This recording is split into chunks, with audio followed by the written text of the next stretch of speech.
सो हम लोग आ गए हैं भाई thermodynamics, most awaited one shot. Thermodynamics पे आ गए हैं। थर्मोडायनेमिक्स मेरे को एक ऐसा चैप्टर लगता है कि जो कहीं ना कहीं मुझे लगता है कि बच्चों को तंग ज्यादा कर जाता है, तो इसकी तो बहुत जरूरत पड़ती है भैया पढ़ने की। तो बिना समय गवाए फटाफट से आ जाओ, थर्मोडायनेमिक्स के वन शॉट को शुरू करते हैं।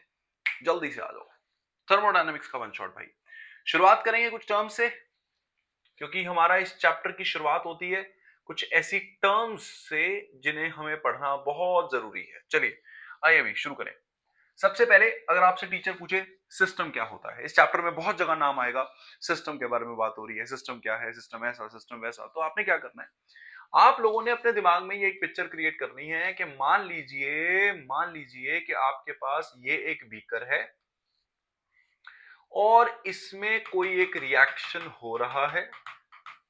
ठीक है, तो भाई इसको यूनिवर्स कह दिया। Part of universe under observation, जितने हिस्से में रिएक्शन हो रहा है, जो मेरा मेन ऑब्जर्वेशनल पार्ट है, इसे मैंने नाम दे देना भैया सिस्टम। इसके बाहर जो भी बचा होगा वो सराउंडिंग, और मिलकर बनता है यूनिवर्स। अब मैं अगर आप लोगों को कहूं सिस्टम कहना किसे है, सिस्टम कहना है भाई part of universe, part of universe under my observation.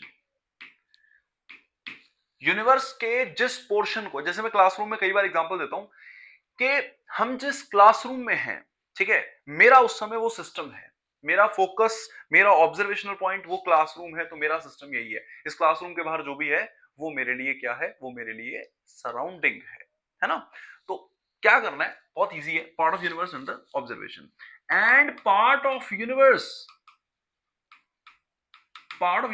Accept, किसको छोड़कर, एक्सेप्ट सिस्टम, सिस्टम को छोड़कर जो भी बचे वो सराउंडिंग।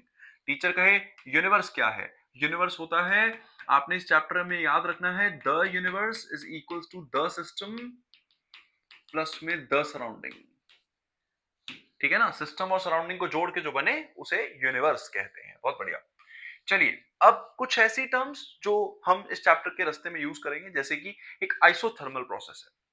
कभी भी आपको टीचर कहे कि ये प्रोसेस आइसोथर्मल है, इसका मतलब है टेम्परेचर रखना है वहां पे कांस्टेंट, यानी कि आप याद रखेंगे यहाँ पे डेल्टा टी इक्वल्स टू 0 होगा, यानी कि no change in temperature.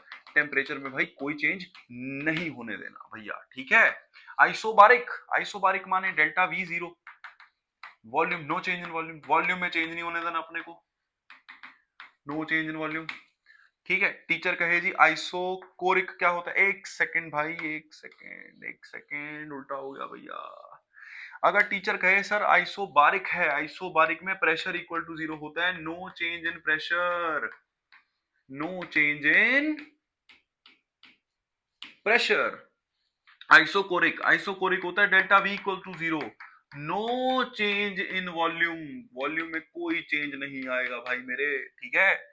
Adiabatic, adiabatic भाई वो प्रोसेस है जहां पर हमें समझने के लिए एक छोटा सा हिस्सा हम ऐसा पढ़ लेते हैं। देखो मान लो मेरे पास एक स्पेशल टाइप का बीकर है, थर्मोफ्लास्क जैसा, या फिर ऐसा कह लो कि मार्केट से थर्मस उठा लाए हम लोग, जिसमें हमने चाय गर्म रखनी है ना।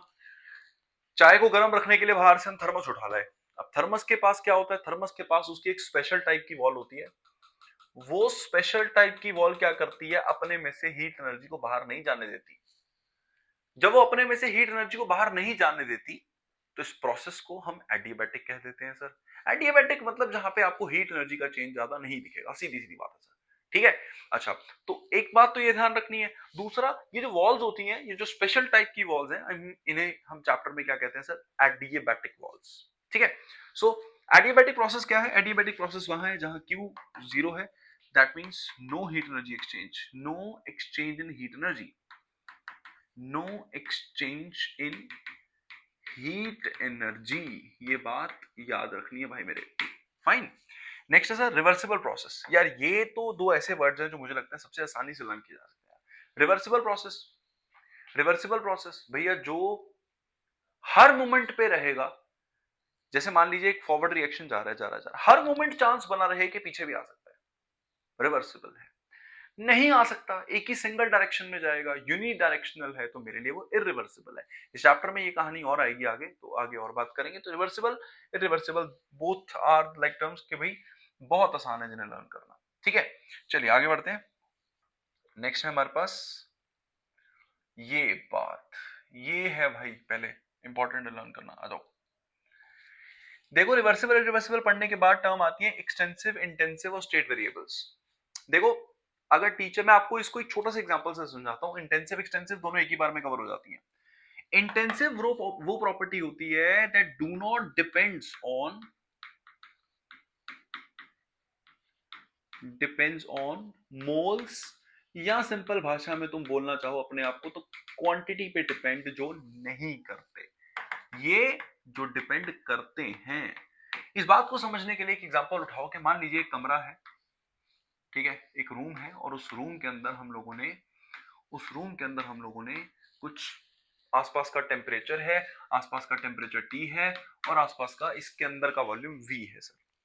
मैंने क्या किया, मैंने इस पूरे कमरे को दो भागों में डिवाइड कर दिया सर। मैंने इस कमरे को ऐसे पार्टीशन दे दिया, और पार्टीशन देके मैंने इस कमरे को दो भागों में डिवाइड कर दिया।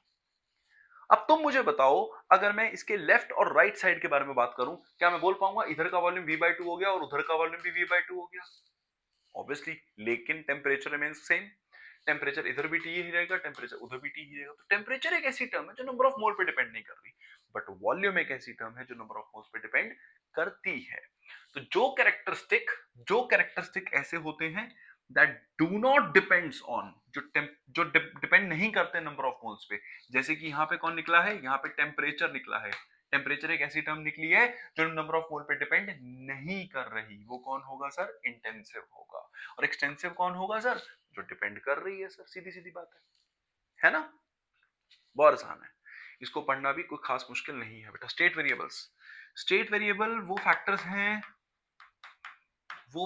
हैं जो डिटरमाइन करते हैं स्टेट ऑफ अ सब्सटेंस। एक सब्सटेंस की स्टेट के बारे में बात कर पाते हैं, मतलब जैसे स्टेट फंक्शंस, स्टेट वेरिएबल्स, ये कुछ ऐसे फैक्टर सामने आते हैं जिनके, जैसे अब मैं सपोज आपको एक बात बताता हूं कि मान लीजिए मेरे पास पानी का एक ग्लास है, उस पानी के ग्लास की अगर मैं पानी का ग्लास है जो लिक्विड स्टेट में पानी मेरे पास अवेलेबल है, मैं चाहता हूं कि इसकी स्टेट बदल दी जाए, तो कौन कौन से ऐसे फैक्टर्स हैं, कौन कौन से ऐसे आसपास के फैक्टर्स हैं जिनको बदल के मैं उसकी स्टेट को बदल सकता हूं, उसकी स्टेट को बदल सकता हूं, या ये कहें कि कौन कौन से ऐसे फैक्टर्स हैं जिनकी वजह से वो इस समय पानी यानी कि लिक्विड स्टेट में अवेलेबल है। तो वो फैक्टर्स जो डिसाइड करते हैं कि इसकी स्टेट इस समय क्या रहेगी आर कॉल्ड स्टेट वेरिएबल्स। ये बहुत इंपॉर्टेंट है, हमें ध्यान रखना है, आगे इसके बारे में बात होगी, चैप्टर में बात करेंगे। अभी हम टर्मिनोलॉजी से आगे बढ़कर अब चलेंगे हम सभी इसके हमारे पहले टॉपिक पर। फटाफट से आ जाओ, शुरू करें। सो भाई पहले तो हम वर्क डन के बारे में बहुत सारी बातें करनी है, तो वर्क डन को थोड़ा सा ठीक से फॉर्म में पढ़ा जाए जरा। आओ मेरे साथ, देखो बच्चों, इस चैप्टर में वर्क डन बहुत बार बोलना है, बहुत बार बोलना है इस चैप्टर में वर्क डन। तो मैं आपको पहले तो एक चीज बता दूं, ये जो आप सिस्टम देख रहे हैं ये हमारा एक पिस्टन सिस्टम है। पिस्टन का मतलब क्या है कि आपके पास एक बीकर है, उसके ऊपर एक प्लेट है, उस प्लेट के ऊपर एक हैंडल है, उस हैंडल को आप नीचे पुश कर सकते हो, उस हैंडल को आप पुल कर सकते हो, आप चेंजेस ला सकते हो। नीचे जो भी गैस या कुछ भी जो पड़ा होगा, अगर आप एक्सटर्नल प्रेशर अप्लाई करते हैं तो वो कंप्रेस हो जाएगा, आप बाहर की तरफ खींचेंगे तो गैस एक्सपैंड हो जाएगी। बहुत सिंपल कॉल है सर, ठीक है। तो ये पिस्टन सिस्टम ध्यान रखना है, इस चैप्टर में इसने बहुत काम आना है हमारे, ठीक है। अब आते हैं वर्क डन। वर्क डन हम सिर्फ तभी कर पाएंगे, एक सिस्टम के ऊपर हम काम सिर्फ तभी कर पाएंगे, बहुत सारे तरीके हैं सिस्टम पे काम करने के, फिलहाल जिस चीज को हम बात करेंगे वो है पिस्टन की मूवमेंट। अगर पिस्टन तुमने अंदर की तरफ पुश कर दिया मतलब तुमने सिस्टम पे काम किया, और किसी भी वजह से अगर ये पिस्टन बाहर की तरफ आने लग गया, इसका मतलब सिस्टम ने कुछ काम किया है। ये बहुत इंपॉर्टेंट याद रखना है, ठीक है। उसके बाद सुनो जरा मेरे साथ, इधर आओ। सबसे पहले तो वर्क डन के कॉन्सेप्ट को पढ़ने के लिए दो बातें हम याद रखेंगे। वर्क डन की साइन कन्वेंशन पहले तो, ठीक है। वर्क डन जिसको हम W से डिनोट करने वाले हैं सर, इसके बारे में याद रखेंगे कि अगर तो किसी बच्चे ने, ध्यान रखना बच्चों एक बार, अगर तो किसी बच्चे ने पिस्टन को नीचे की तरफ धक्का मारा, तो इसको हम कहेंगे work done on the system है, work done on the system है, और आज के बाद कभी भी work done on the system होगा तो इस चैप्टर में उस वर्क डन को पॉजिटिव लेना है। जब इस सिस्टम पर काम किया जाएगा उसे पॉजिटिव वर्क डन कहा जाएगा। और अगर मान लीजिए बाय द सिस्टम हो गया ये काम, बाय द सिस्टम का मतलब पता है क्या है? इसको एक और भाषा में समझते हैं, आओ जरा। ऑन द सिस्टम का मतलब क्या होता है? ऑन द सिस्टम का मतलब होता है piston move downwards, piston moves downwards, piston नीचे की तरफ मूव हो रहा है। और अगर पिस्टन आउटवर्ड मूव हुआ, बाहर की तरफ आया पिस्टन, है ना, पिस्टन आउटवर्ड मूव हुआ तो बाय द सिस्टम है, और बाय द सिस्टम में वर्क डन को नेगेटिव लेना है और अदरवाइज इसको पॉजिटिव लेना है। ये दो बातें तो साइन कन्वेंशन पे आ जाती है सर, ठीक है। अब हम इसको कंप्रेस करें, हम इसे एक्सपैंड करें, वो डिपेंड करेगा कंडीशंस पर, है ना। हमें आज साइन कन्वेंशन पहले लर्न करना है। अगर मैं आज के बाद आपको कभी भी कहूं कि सिस्टम पर, अगर मैं कभी भी आपको कहूं कि सिस्टम पर 60 जूल काम किया गया है, सिस्टम पर काम किया गया है, तो आप उस केस में W को +60 लेंगे। और अगर मैं आपको कहूं सिस्टम ने 60 जूल काम किया है, तब आप वर्क डन को -60 जूल उठाएंगे। ये साइन कन्वेंशन बहुत इंपॉर्टेंट है, साइन कन्वेंशन याद रखनी है। और दूसरी बात, work done on the system by the system में एक बात सिंपल सी याद रखोगे, पिस्टन को नीचे की तरफ पुश कर रहे हो, work is done on the system. Piston बाहर की तरफ आ रहा है, work is done by the system. सीधी बात, ठीक है सर। चलो बढ़िया। अब मैं तुम्हें इसकी एक इंटरेस्टिंग बात समझाता हूं, आओ मेरे साथ। देखो भैया, बात आती है फॉर्मूलाज ऑफ वर्क डन पे। एक्चुअली वर्क डन को ना बहुत सारे फॉर्मूले मिले हैं, बट फिलहाल हम जिन फॉर्मूलाज के बारे में ज्यादा बात करेंगे वो कौन है उस पे इधर आते हैं। देखो, इस चैप्टर में वर्क डन के दो मेन काम हैं जिनको पढ़ना होता है। एक है ऐसा वर्क डन जिसे हम ए कैटेगरी बोलने वाले हैं, ध्यान देना बच्चों प्लीज। ए कैटेगरी होती है जिसको हम लोग कहते हैं आइसोथर्मल, आइसोथर्मल इरिवर्सिबल चेंज। अगर कभी ऐसा हुआ कि चेंज इरिवर्सिबल है, कि मतलब के रिएक्शन बैकआउट नहीं कर पाएगा। और इरिवर्सिबल चेंज को समझने के लिए भी एक आप सिचुएशन समझो कि मान लीजिए आपके पास एक बीकर है सर, ये पिस्टन सिस्टम है सर, ठीक है, इसके पास कोई गैस थी सर, लेट्स से कोई गैस है, ठीक है। अब हम क्या करने वाले हैं, अगर हमें टीचर कहता है सर एक तो ये आइसोथर्मल है, ठीक है, एक तो ये आइसोथर्मल है, आइसोथर्मल का मतलब हम आसपास का टेम्परेचर चेंज कर नहीं रहे, ठीक है सर। ऊपर से ये इरिवर्सिबल है। अब इरिवर्सिबल का मतलब क्या होता है? इरिवर्सिबल का मतलब होता है कि गैस का जो अपना प्रेशर है, देखो गैस का ना एक अपना प्रेशर भी है, जिसको देखो इसके अंदर जो पार्टिकल्स हैं उनका अपना प्रेशर भी है, उसको हम पी इंटरनल कहते हैं। और जो बाहर से अप्लाई किया जाता है उसको हम पी एक्सटर्नल कहते हैं। जब हम इरिवर्सिबल वाला केस पढ़ते हैं ना बच्चों, तो हम पी इंटरनल को निग्लेक्ट कर देते हैं। हम कहते हैं कि गैस के अंदर से आने वाला प्रेशर इतना कम है, या वो पिस्टन को कोई इतना तगड़ा मूव नहीं कर पाएगा, इसलिए मैं जो बाहर से प्रेशर लगा रहा हूं वही इफेक्टिवली काम करेगा, बस। इसलिए तुमने क्या करना है, जब भी इरिवर्सिबल वाला केस पढ़ोगे तो तुमने इंटरनल प्रेशर को भूल जाना है।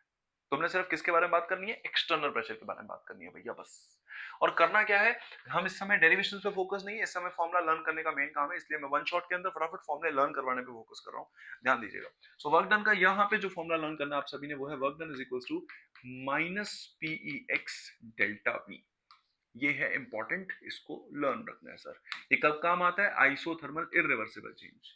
और अगर कभी टीचर ने कह दिया कि आपके पास आइसोथर्मल तो है प्रोसेस, लेकिन वो प्रोसेस आइसोथर्मल रिवर्सिबल चेंज में चली गई है, अगर वो रिवर्सिबल चेंज में चली जाए तो मैं आपको बता दूं उस केस में क्या होता है, पी इंटरनल भी बख्शा नहीं जाता, पी इंटरनल भी काउंट करते हैं।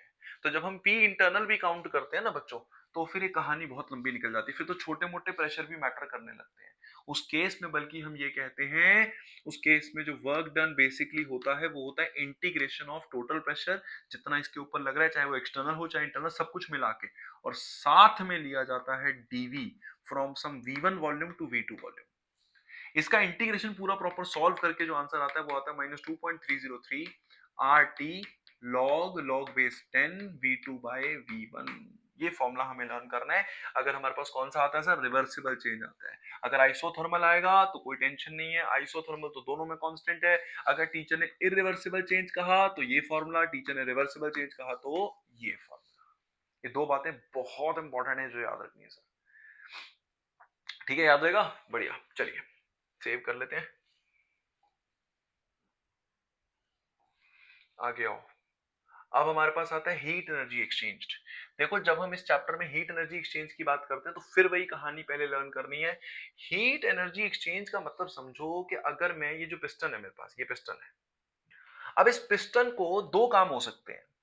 मैं बाहर से कुछ हीट एनर्जी, मैं इसको नीचे से बर्नर लगा के मैं हीट एनर्जी प्रोवाइड भी कर सकता हूं, और कभी ये बहुत ज्यादा गर्म है तो हीट बाहर की तरफ भी फेंक सकता है। तो दोनों चीजें पॉसिबल है, या तो हीट दी भी जा सकती है और हीट बाहर भी निकल सकती है, दोनों केसेस पॉसिबल है। तो जब मैं हीट एनर्जी एक्सचेंज की तरफ जाता हूं, तो एक बात बड़ी इंपॉर्टेंट सामने आ जाती है, और वो क्या है सर? सबसे पहले तो हीट एनर्जी एक्सचेंज केमिस्ट्री में क्यू से डिनोट किया गया है, और इसके साइन कन्वेंशन पहले लर्न करने हैं। साइन कन्वेंशन ही मेन है बल्कि जो यहाँ पे भी फिलहाल में पढ़ना है। क्यू के लिए दो चीजें याद रखनी है। अगर heat is given to the system, if heat is given to the system, system को हमने हीट दी, अगर हमने सिस्टम को हीट एनर्जी प्रोवाइड करी तो सिस्टम हो जाएगा जी पॉजिटिव। पॉजिटिव का मतलब क्या हुआ? मतलब अगर हम आज के बाद कभी भी हीट एनर्जी सिस्टम को देंगे तो हम उसको प्लस में कंसीडर करेंगे। और अगर अगर इस गिवन बाय द सिस्टम हो गई, अगर ये बाय द सिस्टम हुआ, सिस्टम ने हीट एनर्जी बाहर निकाल दी भाई मेरे, तो उसको आपने नेगेटिव साउंड करवाना है। जैसे कि हम सीधी भाषा में बात करें कि अगर मेरे पास एक पिस्टन सिस्टम है, और मैंने क्या किया, मैंने इसको बाहर से 50 जूल एनर्जी प्रोवाइड कर दी, बाहर से गर्म करना शुरू कर दिया इसको। अगर मैंने बाहर से गर्म करना शुरू कर दिया तो heat is given to the system. जब टू द सिस्टम होगा तो तुम इसको प्लस 50 उठाओगे, और कल को मान लो दी गई 50 जूल में से इसने 20 जूल बाहर फेंक दी, तो अगर 20 जूल बाहर फेंक दी तो 20 नेगेटिव लिखा जाएगा। जो बाहर आई वो नेगेटिव साइन कन्वेंशन में है, और जिसको हमने सिस्टम को प्रोवाइड किया वो प्लस साइन कन्वेंशन में जाएगी। ये बहुत इंपॉर्टेंट है, ये लर्न करना भाई मेरे। ठीक है, चलिए अब बढ़ते हैं आगे। इंटरनल एनर्जी, कुछ बुक्स एनसीईआरटी यू से डिनोट करती है, कुछ ऑथर्स इसको ई से डिनोट करते हैं। दोनों वैलिड ऑप्शंस हैं। सबसे पहला क्वेश्चन उठता है कि इंटरनल एनर्जी चेंज कौन है? इंटरनल एनर्जी चेंज या इंटरनल एनर्जी क्या होता है? सुनना बच्चों, आप किसी भी कमरे में हो, जहां पर भी इस समय आप बैठे पढ़ रहे हो, उस कमरे के अंदर, या मैं जहां पे भी पढ़ा रहा हूं उस कमरे के अंदर बहुत सारे मॉलिक्यूल्स ऑफ गैस अवेलेबल हैं, बहुत सारे हैं। इतने सारे गैस के मॉलिक्यूल्स जो इस कमरे में अवेलेबल हैं, उनके पास बहुत सारी एनर्जीज है। they have kinetic energy, they have potential energy, they have some translatory motion जिसकी वजह से कुछ एनर्जी है, they have some oscillatory motion जिसकी वजह से कुछ एनर्जी है। बहुत सारी एनर्जीज है इनके पास, है ना। उन सारी की सारी एनर्जीज का अगर हम सम कर लें तो एक वैल्यू निकल के आती है, और उसे नाम दिया है थर्मोडायनेमिक्स ने इंटरनल एनर्जी। इस कमरे में जितने भी पार्टिकल्स एग्जिस्ट करते हैं उन सबकी एनर्जी मिलाकर जो वैल्यू आने वाली है ना, उसे नाम दिया भाई इसने क्या? इंटरनल एनर्जी नाम दिया उसने। और याद रहे इंटरनल एनर्जी का क्लेश क्या है। इंटरनल एनर्जी की प्रॉब्लम क्या है कि इंटरनल एनर्जी एक कमरे की निकालने गया अगर मैं, तो भैया पहले तो मैं इस कमरे के मॉलिक्यूल काउंट करना बड़ा मुश्किल है, फिर उसकी एक एक एनर्जी निकालना इम्पॉसिबल इवेंट है। इसलिए एक बहुत इंपॉर्टेंट पॉइंट है कि जो इंटरनल एनर्जी होती है, पहले तो भैया अगर आप डिफाइन करने जा रहे हो तो पहले तो याद रखो इंटरनल एनर्जी क्या होती है। इसको जरा इस तरीके से डिफाइन कर दो पहले तो, कि it is the sum of all the energies of a system, जिसमें ग्रेविटेशनल पुल जो है उसकी वजह से जो एनर्जी जनरेट होती है वो छोड़ देते हैं, ठीक है। Of a system is called internal energy. एक तो ये याद रखना है, ठीक है। दूसरी बात सुनो बच्चों, दूसरी बात, इसको जो डिनोट करते हैं, डिनोट हम वैसे एनसीईआरटी की माने तो यू से करना है सर, लेकिन अजीब बात ये है कि ये जो वैल्यू है, अब मैं इस कमरे की चाहूं कि हर एक पार्टिकल की सारी एनर्जी निकाल दूं, तो भैया इम्पॉसिबल इवेंट है। इतने छोटे छोटे पार्टिकल की मैं सारी एनर्जी निकालने गया तो पॉसिबल, मतलब ऐसे मेरे पास डिवाइसेस और पैरामीटर्स ही नहीं है कि मैं किससे निकालूं, है ना। तो आप एक बात ध्यान रखेंगे कि ओनली यू, एब्सोल्यूट यू कहेंगे इसको, एब्सोल्यूट यू जो है वो कैलकुलेट करना इंपॉसिबल होगा। तो फिर रेलिवेंट पॉइंट क्या है? जब एग्जैक्ट वैल्यू यू की निकल ही नहीं सकती तो फिर हम क्या कर सकते हैं सर? अरे सर हम एक काम कर सकते हैं, और वो काम क्या है? हम सिर्फ एकमात्र काम ज्यादा निपटा सकते हैं, और वो काम ये है बच्चों ध्यान रखना, वो काम है कि चेंज इज ऑब्जर्वेबल। जो चेंज होता है ना, वो ऑब्जर्वेबल है भाई। जितना चेंज आता जा रहा है, जो तुम चेंज देख रहे हो, है ना, अगर मैं इस कमरे के अंदर मान लो बहुत ज्यादा हीट प्रोवाइड कर दूं, तो मेरे को बहुत ऑब्वियस है कि मैं थोड़ी देर के अंदर उस हीट की वजह से इन पार्टिकल्स की एनर्जी में चेंज देखूंगा। तो चेंज इज ऑब्जर्वेबल। इसलिए इसलिए इस पूरे चैप्टर में बहुत जगह ऐसा काम आने वाला है कि डेल्टा वाली चीज रेलिवेंट होगी और एब्सोल्यूट वैल्यू का कोई मतलब नहीं होगा। इसलिए यहां पर भी हम डेल्टा यू को रेलिवेंट पॉइंट मान के चलते हैं, डेल्टा यू को सिग्निफिकेंट मान के चलते हैं कि चेंज मैटर कर रहा है और जो ओरिजिनल वैल्यू है वो इतनी ज्यादा मैटर नहीं कर रही भैया।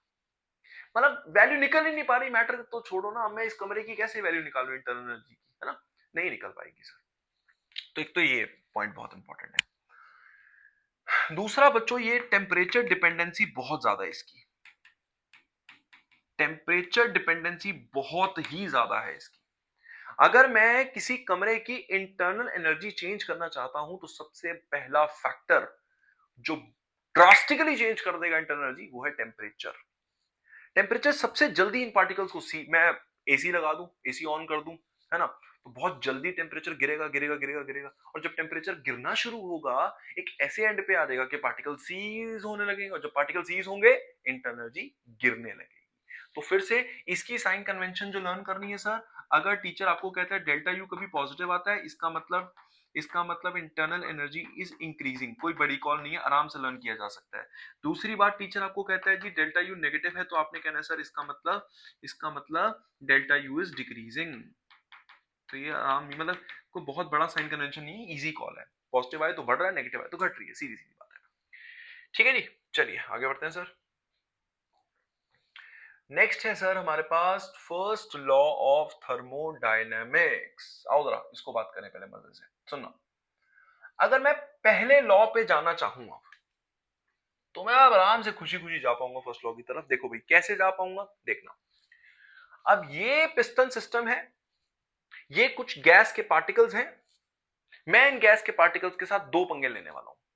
पहला पंगा, मैं इनको बाहर से बहुत सारी हीट एनर्जी प्रोवाइड करवाने वाला हूं। तो मैंने बाहर से बहुत सारी हीट एनर्जी इन्हें प्रोवाइड कर दी, बहुत सारी हीट एनर्जी मैंने इन्हें प्रोवाइड कर दी, ठीक है जी।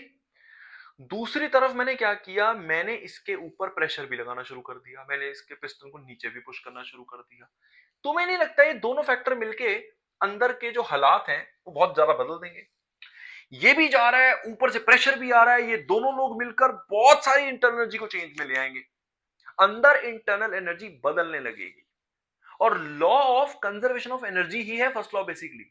वो ये कहता है जो दो दो फैक्टर तुम उसमें ऐड कर रहे हो, वो दोनों फैक्टर की एनर्जी जाएगी कहां? तुम हीट भी कर रहे हो, तुम ऊपर से वर्क भी कर रहे हो, तो ये दोनों कहां जाएंगे, क्या बदलेंगे? अंदर की इंटरनल एनर्जी बदल देंगे वो लोग।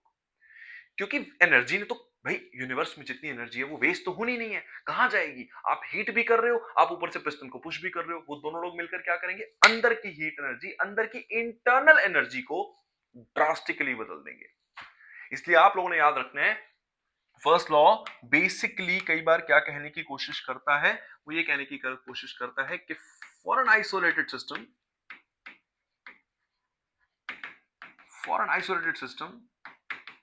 the energy is always conserved. Energy कहीं नहीं जाती, कंजर्व्ड रहती है। टोटल एनर्जी कम से कम, the total energy of the system is always conserved. ये बात याद रखनी है भाई। दूसरी इंपॉर्टेंट बात याद रखनी है। अब हम इन फैक्टर्स को जरा जोड़ना शुरू करें, ये किसकी तरफ इशारा कर रहे हैं, ध्यान देना। देखो बच्चों, ये है Q जो तुमने प्रोवाइड किया, ये है प्रेशर जो तुमने अप्लाई किया, इन दोनों ने मिलकर काम किया। अब एक बात बहुत इंपॉर्टेंट है, जो तुम बाहर से प्रेशर लगा रहे हो, बेसिकली मैंने पीछे भी तुम लोगों से बात करी थी, जब बाहर से प्रेशर लगा रहे हो इसका मतलब तुम सिस्टम पे कुछ काम कर रहे हो, है ना। और एक और बात, यहां पर हम गैस के इंटरनल प्रेशर के बारे में बातचीत नहीं कर रहे। इसका मतलब ऊपर से जो वर्क डन है, जो तुम ऊपर की तरफ से पुश कर रहे हो, वो कैसा है, इरिवर्सिबल है। और अभी हमने ऊपर पढ़ा था इरिवर्सिबल का फॉर्मूला क्या था, minus PE X delta V. अगर मैं ये मान के चलूं, तुमने सिर्फ क्या करना है, तुमने इतना सा काम करना है सर कि मैं दो काम कर रहा हूं सर, मैं इंटरनल एनर्जी को बदल रहा हूं दो फैक्टर से। मैं Q से भी बदलने की कोशिश कर रहा हूं और मैं W भी। मैं तो सिस्टम को दोनों लोग प्रोवाइड कर रहा हूं ना भाई, मैं तो सिस्टम को दोनों लोग प्रोवाइड कर रहा हूं। मैं सिस्टम को, ये डेल्टा यू कौन है, डेल्टा यू कौन है, डेल्टा यू है change in internal energy, change in internal energy. और क्यू कौन है सर, हीट एनर्जी एक्सचेंज, कितनी हीट एनर्जी में तुमने एक्सचेंज देखा है। डब्ल्यू कौन है सर, डब्ल्यू है work done, work done on the system. फिलहाल तो मैंने ही सिस्टम पे काम किया है ना, तो ये हमारा फर्स्ट लॉ का मैथमेटिकल एक्सप्रेशन है जो बड़ा ही काम का है, बहुत काम का है। तो ये हमारा फर्स्ट लॉ है बच्चों, ठीक है। चलिए आइए जरा इसको सेव कर लेते हैं। चलो अब हमारे पास है नेक्स्ट, हमने एक क्वेश्चन लिया है, छोटा सा क्वेश्चन है, उसको देख लेते हैं एक बार। क्वेश्चन कह रहा है जी, एक प्रोसेस है जिसमें 701 joule of heat is absorbed bye the system. भाई मेरे अगर सिस्टम ने एनर्जी एब्सॉर्ब करी है तो तुम्हें सिस्टम को एनर्जी मतलब तुमने दी है। जब तुम सिस्टम को एनर्जी दोगे तो वो पॉजिटिव होगी, इसका मतलब क्यू की वैल्यू आपने क्या लेनी है सर, प्लस में 701 इतने जूल्स, ठीक है भाई। And 394 of work done is by the system. अरे भाई सिस्टम ने काम कर दिया यार, जब सिस्टम ने काम कर दिया तो माइनस 394 जूल हो गया। अब now he what is asking for, ये कह रहा है what is the change in the internal energy. Internal energy में क्या चेंज आएगा भाई, फर्स्ट लॉ अप्लाई करेंगे। आप लोग सीधी सीधी भाषा में बात करेंगे कि भैया by applying first law, by applying the first law, मैं अगर पहला लॉ अप्लाई कर दूं तो मुझे क्या पता चलता है, मुझे पता चलता है sir delta U is equal to होता है क्यू प्लस में डब्ल्यू।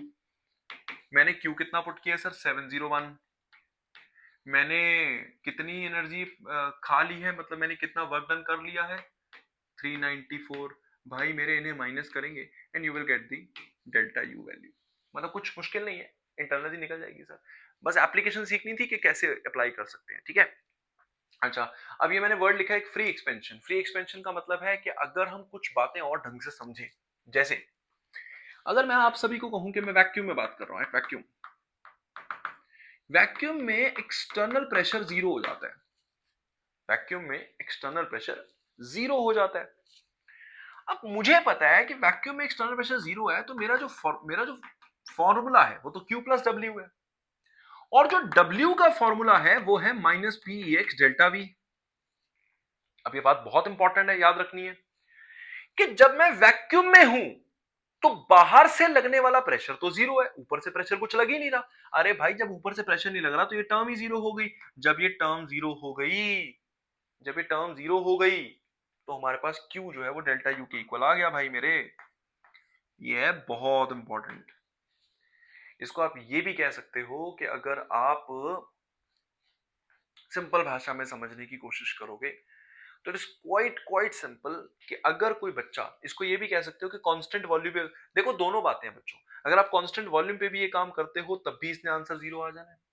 कांस्टेंट प्रेशर अगर बाहर से कोई लगता भी रहेगा, बाय चांस कोई बच्चा कहता है सर कांस्टेंट प्रेशर लग रहा है बाहर से और आप कांस्टेंट वॉल्यूम पे काम करके देखो, कोई दिक्कत नहीं है, तुम कांस्टेंट वॉल्यूम पे काम कर लो। अगर तुम कांस्टेंट वॉल्यूम पे काम करोगे तो ये पोर्शन जीरो हो जाएगा, तब भी आंसर जीरो ही आना है। इवेंचुअली हमारी एनसीईआरटी ने चीख चीख कर ये बात बोली है कि लर्न कर लो कि QV is equals to delta U होता है। वो कहता है अगर कांस्टेंट वॉल्यूम पे भी काम करते हो ना, अगर तुम कांस्टेंट वॉल्यूम पे काम करोगे तो जितनी एनर्जी तुम वॉल्यूम को प्रोवाइड करोगे, जितनी हीट एनर्जी तुम सिस्टम को दोगे, वो सारी इंटरनल एनर्जी को चेंज कर देगी। इस बात को ढंग से समझना एक बार, आओ जरा।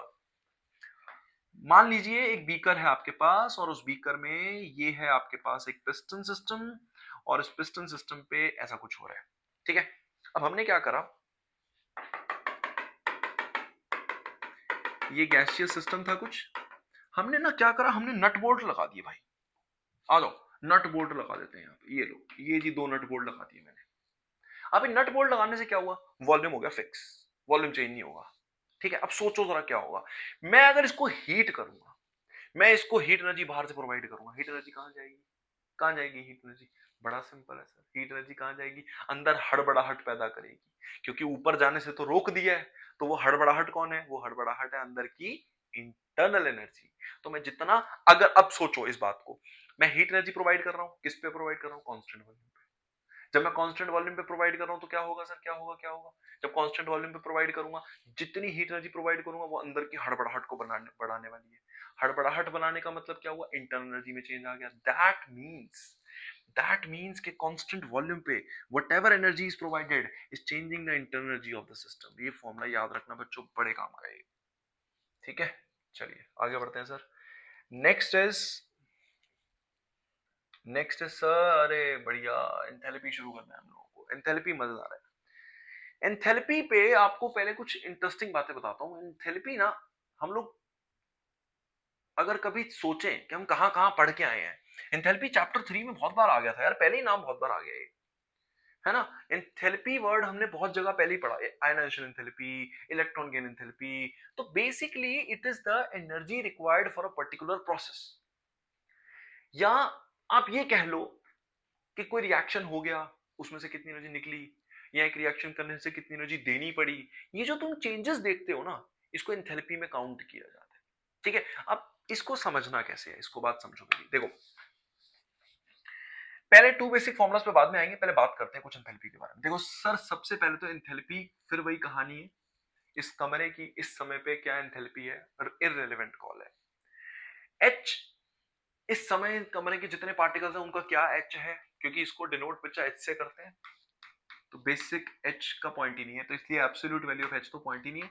रेलेवेंट वैल्यू फिर से क्या होगी, डेल्टा एच होगी। डेल्टा एच के फिर दो फैक्टर, अगर डेल्टा एच हुआ पॉजिटिव, ये हम पहले भी पढ़ चुके हैं, अगर डेल्टा एच पॉजिटिव हुआ तो इसका मतलब प्रोसेस इज एंडोथर्मिक, और अगर ये नेगेटिव हुआ तो इसका मतलब होता है प्रोसेस इज एक्सोथर्मिक। एंडोथर्मिक का मतलब रिलीज्ड एनर्जी बाहर की तरफ, सॉरी एंडोथर्मिक का मतलब हीट इज एब्सॉर्ब्ड, एनर्जी को एब्सॉर्ब्ड किया गया है, और एक्सोथर्मिक का मतलब होता है एनर्जी इज बीइंग रिलीज्ड। जैसे फॉर एग्जांपल, अगर मैं आप सभी को कहता हूं कि A plus B is providing some C product and releasing some sort of 80 joules of energy, तो मैं आपको बता दूं कि ये जो एनर्जी आप देख रहे हैं ये बाहर की तरफ निकली है, इसलिए ये रिएक्शन एक्सोथर्मिक है। कल को टीचर आपको कहता है कि इस रिएक्शन की एंथैल्पी कितनी है, तो आप ऐसे लिखेंगे, -80 लिखेंगे आप लोग। जो एनर्जी बाहर की तरफ निकलती है ना, जो प्लस प्रोडक्ट के साथ लिखी गई है ना, इसका मतलब बाहर की तरफ निकली है, जो बाहर की तरफ निकलेगी इसका मतलब वो एक्सो है। एक्सो है तो साइन कैसा लेना है, नेगेटिव लेना है भाई मेरे, इसलिए इसका साइन मैंने -80 लिखा है। ठीक है, ये सिंपल सा पॉइंट ऑफ व्यू है। फिर हम वन शॉट में हैं, तो मतलब डेरिवेशंस की तरफ नहीं जाते हुए दो बेसिक फॉर्मूला है जो एंथैल्पी के लर्न करने हैं। एंथैल्पी का पहला फॉर्मूला जो आप लोग हमेशा के लिए लर्न करेंगे वो है heat energy provided at the constant pressure is always equal to enthalpy. पहले तो ये लर्न करो, प्रेशर, कांस्टेंट प्रेशर पे जो एंथैल्पी, कांस्टेंट प्रेशर पे जो हीट एनर्जी प्रोवाइड की जाती है वो रिएक्शन एंथैल्पी के इक्वल होती है। दूसरा important formula, that formula is delta H is equal to delta U plus P delta V. ये अगर आप मतलब बहुत आसान भाषा में समझना चाहते हो तो इसको इस तरीके से समझो, डेल्टा एच यहाँ पे एंथैल्पी है। अगर आप एंथैल्पी निकालना चाहते हो, इसको इस तरीके से समझते हैं कि अगर कोई बच्चा ये समझना चाहता है कि इस रिएक्शन में, मान लीजिए सपोज करो कि आपके पास ये कोई स्टेट 1 है, इसको हम स्टेट 1 के नाम से जान लेते हैं। ये स्टेट 1 है, कोई पहला केस है, अंदर कोई गैस पड़ी हुई है, और एक सेकंड के लिए मान लेते हैं कि इसकी एंथैल्पी या इसकी इंटरनल एनर्जी U1 है फिलहाल अंदर की, वॉल्यूम कुछ V1 है, और ऊपर से एक फिक्स्ड प्रेशर P लग रहा है। अब आप लोगों ने इसके अंदर कुछ चेंजेस किए, आपने अगर कुछ रिएक्शन किया अंदर, और रिएक्शन करने के बाद एक नया स्टेट डेवलप हुआ, और उस स्टेट में हमने देखा कि इंटरनल एनर्जी बदल गई है, अंदर की हड़बड़ाहट में चेंजेस है, वॉल्यूम भी बदल गया है भाई मेरे। तो अच्छा, प्रेशर कांस्टेंट है, ऊपर से हमने कोई दबाव पैदा नहीं किया। ठीक है, कहता है इन चेंजेस को अगर आप देखो, इसको हमने स्टेट 2 नाम दे दिया, तो कहते हैं जो चेंज आप देख रहे हो, टीचर अगर आपको पूछता है कि एंथैल्पी में क्या चेंज आया है, तो उसके लिए फॉर्मूला लर्न करना है। क्या करना है सर, इंटरनल एनर्जी में क्या चेंज आया, U2 माइनस U1 लाओ, यहां ला दो, कितना फिक्स प्रेशर अप्लाई कर रहे थे फिर यहां पे ले आओ, वॉल्यूम में कितना तगड़ा चेंज आया, V2 माइनस V1 यहां ले आओ। तो अगर आप एंथैल्पी में चेंज निकालना चाहते हो तो आपको क्या निकालना पड़ेगा, पहले इंटरनल एनर्जी में चेंज निकालोगे, पहले वॉल्यूम में चेंज निकालोगे पहले, और ऊपर से जो फिक्स प्रेशर लग रहा है उसे यहां पे मल्टीप्लाई करोगे। ये फॉर्मूला है। फिर इसी फॉर्मूला से आगे जाकर एक और फॉर्मूला डिराइव होता है जिस फॉर्मूला को हम लोग कहते हैं delta H is equal to delta U plus में delta N G R T. इसके ऊपर मैं आजकल एमसीक्यू ज्यादा देख रहा हूं। Delta N G R T, delta N G change in number of moles of gas. इसके बारे में 2 मिनट के लिए बात कर लेते हैं। देखो क्योंकि ये काम का है, इसके ऊपर क्वेश्चन कई जगह दिख जाते हैं हम लोगों को। देखो बच्चे, पहले तो ये बात लर्न करो कि डेल्टा एन जी जो है, this can be 3 things, this can be 3 particular values. बच्चों अगर डेल्टा एन जी 0 आ जाता है, अगर डेल्टा एन जी मान लीजिए 0 आ जाता है, अब डेल्टा एन जी 0 का मतलब क्या हुआ, ये पूरी टर्म 0 इंटू 0 खत्म हो गई, तो मतलब delta H delta U equal होगा। तो ऐसे केस में लर्न करना है कि डेल्टा एच इक्वल टू होता है डेल्टा यू के। डन। हो सकता है डेल्टा एन जी पॉजिटिव आ जाए, हो सकता है डेल्टा एन जी पॉजिटिव आ जाए। अगर ये पॉजिटिव आया तो क्या होगा, मतलब इसकी कुछ वैल्यू है। अब ध्यान देना, इसकी कुछ वैल्यू है, मतलब डेल्टा यू में किसी को ऐड किया तब जाकर डेल्टा एच आया। इसका मतलब क्या हुआ, इसका मतलब डेल्टा एच जो बड़ी टर्म है, डेल्टा यू छोटी टर्म है। मतलब ऐसे केस में डेल्टा एच जो है वो बड़ा होता है डेल्टा यू से, और ऑब्वियसली अगर नेगेटिव आया तो डेल्टा एच छोटा होगा डेल्टा यू से। एक बार ये बात कर लेते हैं कि डेल्टा यू निकालना, डेल्टा एन जी निकालना कैसे है। सुनना बच्चों, मान लीजिए आपको टीचर कहता है कि कार्बन की सॉलिड फॉर्म को जला दिया, कोयला जला दिया जी, कार्बन डाइऑक्साइड गैस रिलीज हो गई। कल को टीचर आपको पेपर में क्वेश्चन लिख के देती है कि इसकी डेल्टा एच और डेल्टा यू के बीच में रिलेशनशिप क्या है, वो निकाल के दिखा दो। अब कैसे निकालेंगे आप सभी, आप क्या करेंगे सर, पहले डेल्टा एनजी निकालेंगे। डेल्टा एनजी कैसे निकालते हैं, डेल्टा एनजी के लिए राइट साइड जाना है, पहले कितने मोल ऑफ गैस है, 1 मोल ऑफ गैस है। फिर लेफ्ट साइड जाना है, कितने मोल ऑफ गैस है, 1 मोल ऑफ गैस है। गैस ही देखनी है सिर्फ, और कुछ नहीं देखना।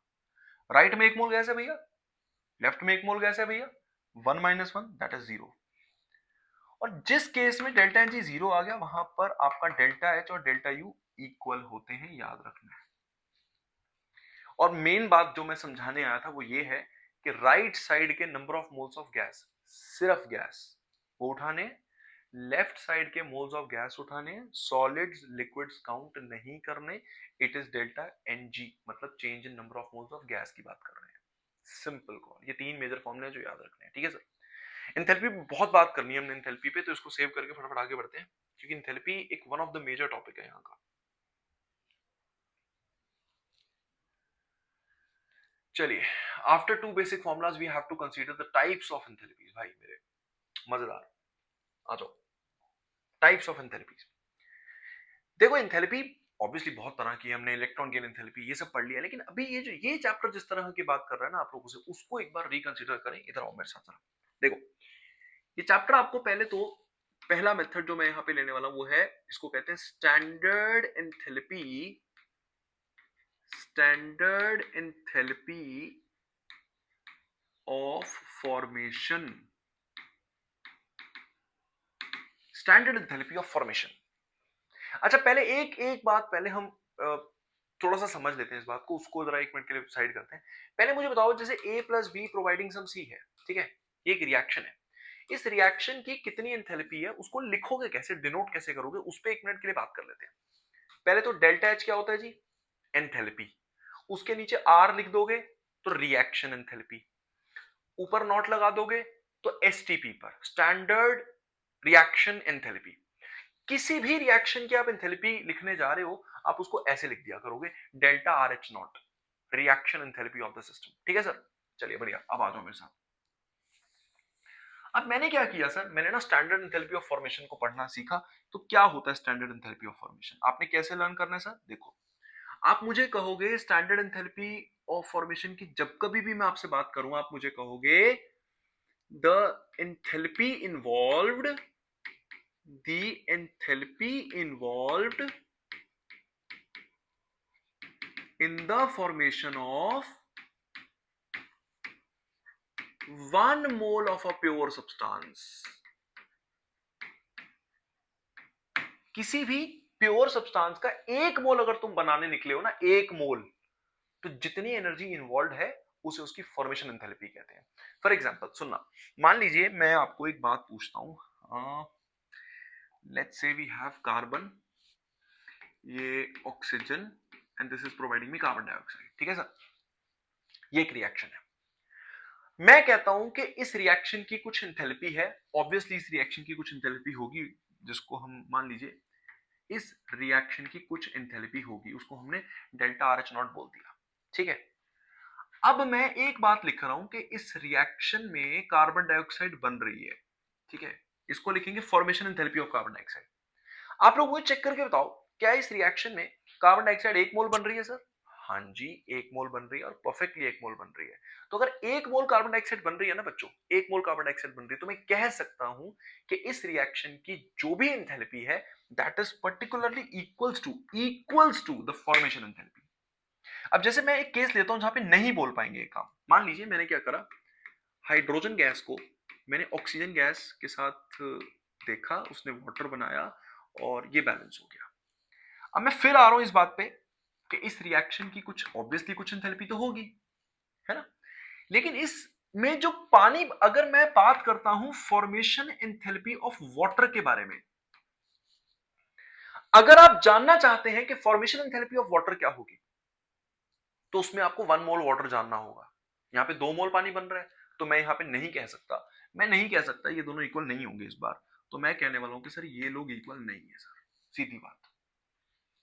बढ़िया, बढ़िया।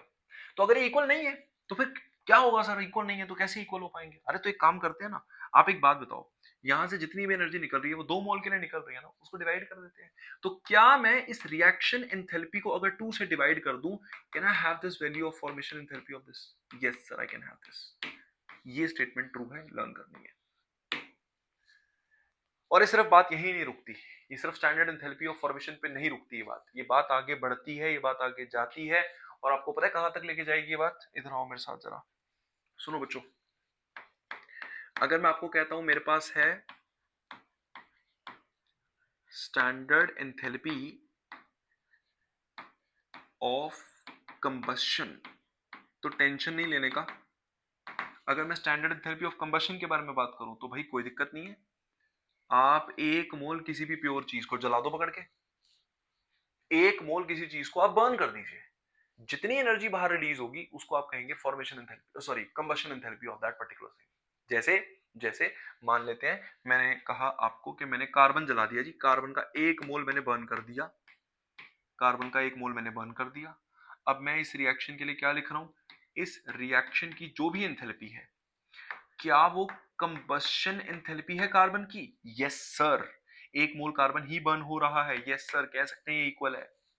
कल को मैं आप सभी को कहता हूं मैंने मिथेन गैस को बर्न कर दिया सर, मैंने मिथेन को बर्न करा हो जरा, मैंने मिथेन को बर्न किया, मिथेन को बर्न करने पर हमें कार्बन डाइऑक्साइड और 2H2O मिला, बैलेंस करने पे यहाँ 2 आ गया, फाइन सर। नहीं यहाँ 2 नहीं आएगा, sorry. We have methane gas, oxygen providing me carbon dioxide and water, balance करने गए सर, यहाँ 2 आया, ये बैलेंस्ड है, कार्बन 2 हो गया 4, यहीं पे 2 आएगा, यस सर। चलिए हो गया। बर्न कौन सी गैस हो रही है? मिथेन। क्या यहाँ पे मिथेन 1 मोल बर्न हो रही है? हाँ जी, 1 मोल बर्न हो रही है।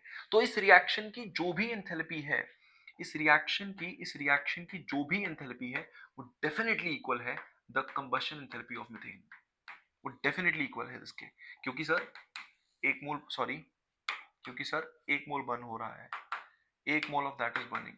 जब उसका 1 मोल बर्न हो रहा है तो हम कह सकते हैं कि रिएक्शन एंथैल्पी कंबशन एंथैल्पी है, ठीक है। चलिए अब ऐसे बहुत सारे नाम आ सकते हैं बच्चों, इसकी कोई गिनती नहीं है।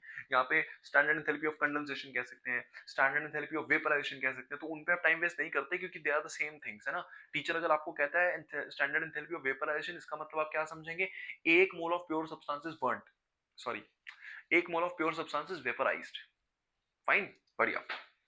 चलिए अभी इसको पढ़ते पढ़ते एक इंपॉर्टेंट बात पे आ जाते हैं फिर अब, जिसे कहते हैं हम स्टैंडर्ड एंथैल्पी ऑफ न्यूट्रलाइजेशन। ये नया नाम है यार, ये काम का है, सुनना। स्टैंडर्ड एंथैल्पी ऑफ न्यूट्रलाइजेशन, 1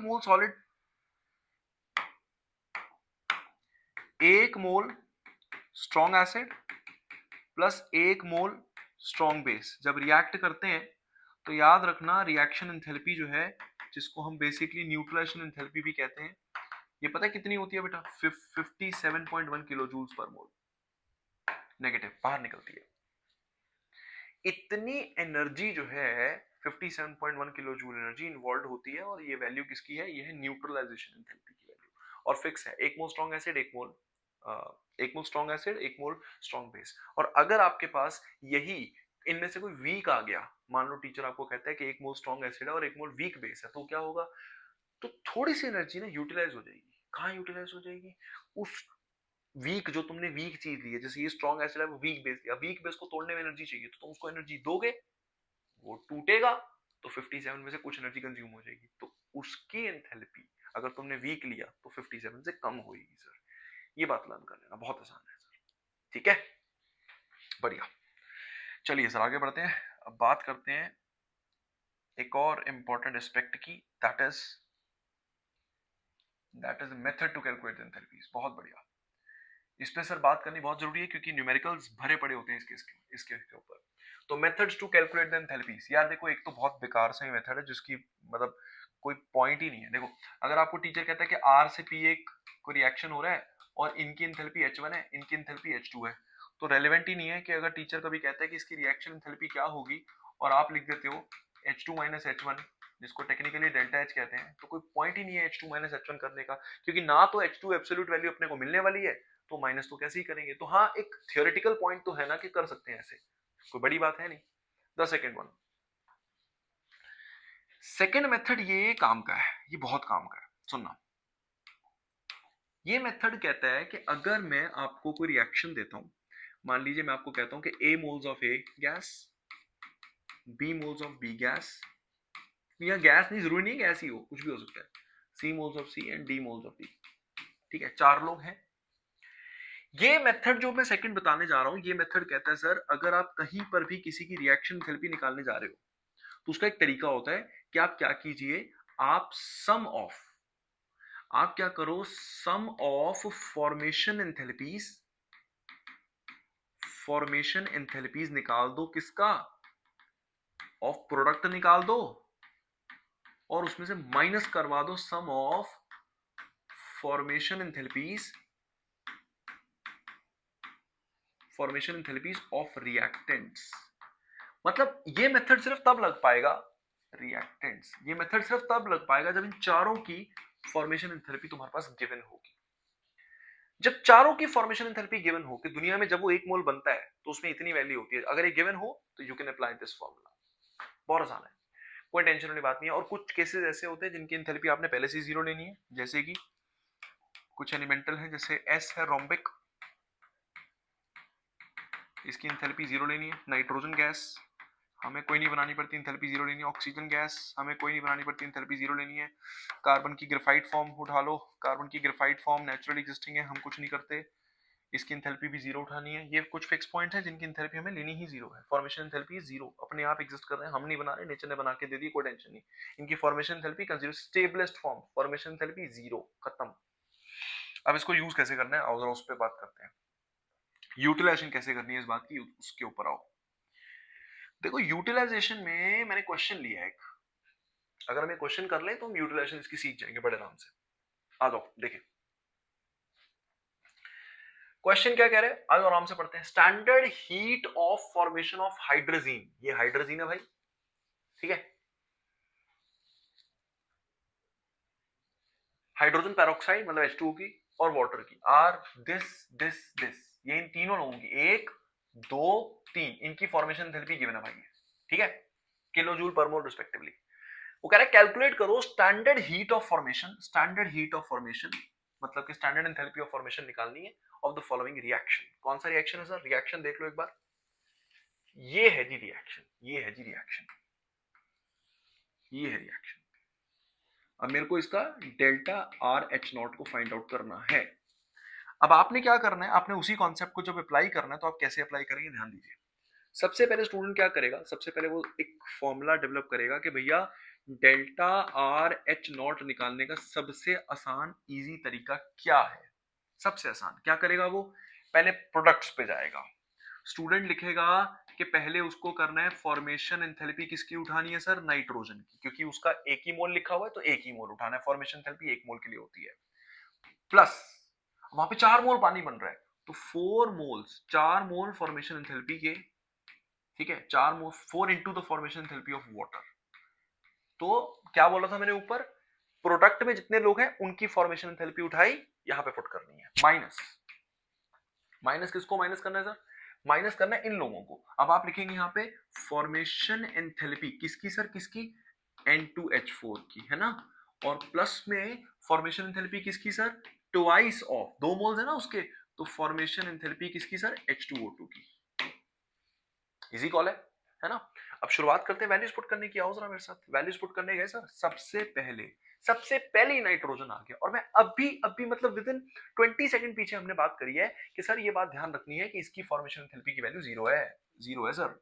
पानी की वैल्यू दे रखी है, पानी की वैल्यू देखो, हो रही 4 टाइम्स ऑफ -242.7 माइनस N2H4 की सर, N2H4 की सर -50.4 प्लस में ट्वाइस ऑफ पैरोक्साइड की सर -193.2। जितना भी आएगा भाई मेरे, कितने किलो जूल्स पर मोल।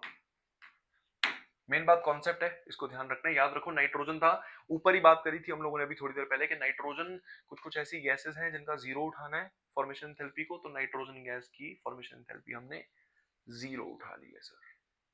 ठीक है, चलो आगे बढ़ते हैं। सॉल्व करके टाइम किल नहीं करेंगे, अभी आगे चलेंगे ताकि और चीजें पढ़ पाए। एक क्वेश्चन और लिखा हुआ शायद मैंने इसका, देखते हैं। हाँ, ये भी एक बार आप तो डिस्कस कर लें। क्या कह रहा है sir? Calculate the enthalpy change for the reaction, मतलब फिर वही कहानी, डेल्टा एच निकालना है। और रिएक्शन क्या है सर?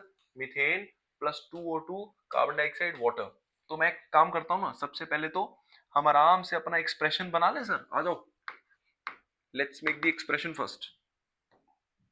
एक्सप्रेशन बनाया sir, delta R H not equal to, चलो देखो प्रोडक्ट में कौन कौन है। प्रोडक्ट में एक तो बंदा है कार्बन डाइऑक्साइड, तो क्या लिखेंगे? फॉर्मेशन एंथैल्पी ऑफ किसकी? कार्बन डाइऑक्साइड की। साथ में कौन है? वाटर। वाटर के कितने मोल? 2 मोल हैं, तो फॉर्मेशन एंथैल्पी स्टैंडर्ड किसकी? वाटर की। ठीक है, माइनस करेंगे कौन आएगा सामने? माइनस करेंगे लेफ्ट साइड के लोग। लेफ्ट साइड में कौन है? मिथेन है एक तो फॉर्मेशन एंथैल्पी चाहिए किसकी सर? मिथेन की चाहिए।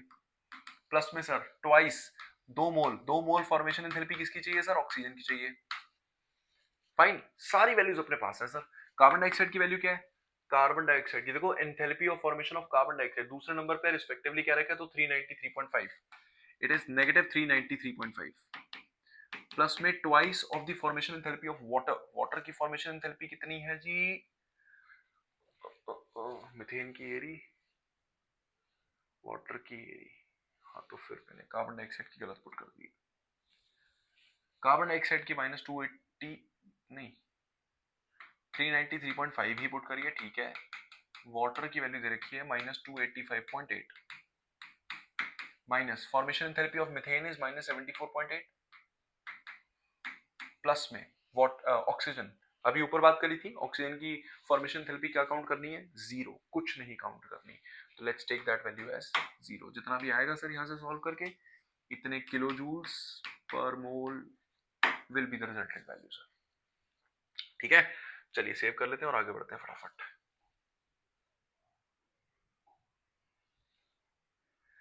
Third one.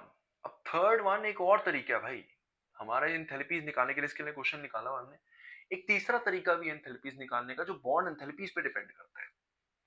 देखो कई बार क्या होता है कि टीचर आपको ना, जैसे मैं एक छोटा सा एग्जांपल उठाता हूं, मान लो, चलो मान लेते हैं कि कोई A2 था, वो B2 के साथ मिला और उसमें जाके आगे AB करके एक प्रोडक्ट बनाया। अब हुआ क्या कि जब A को अंदर स्टडी किया तो A double bond with A था, B को स्टडी किया B single bond with B था, और इनको स्टडी किया तो A जो है वो ट्रिपल बॉन्ड विद B था। मान लो अंदर के स्टेटस ये है। अगर कभी क्वेश्चन बॉन्ड एंथैल्पी की वैल्यू दे दे तुम्हें, तो तुमने क्या करना है? तुमने ऐसे केसेस को ऐसे लर्न करना है कि ऐसे केसेस में जो रिएक्शन एंथैल्पी निकालते हैं वो कैसे निकालते हैं? पहले sum of bond enthalpies of reactant. इस चैप्टर में पहली बार कहीं पे रिएक्टेंट के बारे में बात हुई है सर। मतलब हमेशा प्रोडक्ट माइनस रिएक्टेंट होता है, पहली बार रिएक्टेंट पहले आएगा, माइनस करेंगे सारी वैल्यूज किसके साथ? प्रोडक्ट्स के साथ। क्योंकि इस बार ये मान के चलते हैं कि पहले इसको तोड़ेंगे, जो एनर्जी बचेगी वो इसको फॉर्म करेगी, तो पहले इसको एनर्जी देके तोड़ना होता है। इस बात को ढंग से समझने के लिए ना, क्योंकि ये तो कॉन्सेप्ट ही ऐसा है जो क्वेश्चन बेस्ड है, क्वेश्चन आएगा तभी ये बात समझ में आएगी ढंग से। तो मेरे साथ आओ, एक क्वेश्चन करके देखते हैं इसके बारे में, तभी ये कहानी क्लियर होगी। देखो एक काम करते हैं, सुनो ये क्वेश्चन, देखो इसको फिगर आउट करते हैं, फिर बात करेंगे कुछ और आगे। आ जाओ। क्वेश्चन कह रहा है कि in the reaction C3H8 plus 5O2 gives 3CO2 plus 4H2O। Reaction दे रखा है अपने को, और वो रिएक्शन ये है सर, ये रिएक्शन अपने को दे रखा है। अब मेरी बात ध्यान से सुनना, अगर ये जो रिएक्शन तुम्हें दे रखा है, अगर क्वेश्चन में आगे इनकी फॉर्मेशन एंथैल्पी दे रखी होती तो 2 मिनट में क्या करते, फॉर्मेशन एंथैल्पी पुट करते, प्रोडक्ट माइनस रिएक्टेंट बात बन जाती। लेकिन यहां पे ऐसा नहीं है। यहां पे इन्होंने क्या कर रखा है, यहां पे इन्होंने वैल्यू हमें ये देखो, C single bond Z, C single bond H, C double bond, bond enthalpies दे रखी है। So I need to figure this out कि मुझे बॉन्ड एंथैल्पीज के साथ बात करनी है। तो मैं उसके लिए ना एक काम कर रहा हूं, पहले सुनना। मैं पहले इसको ओपन कर रहा हूं, देखना जरा, C3H8, C3 is this, C3 is this, H8 is this,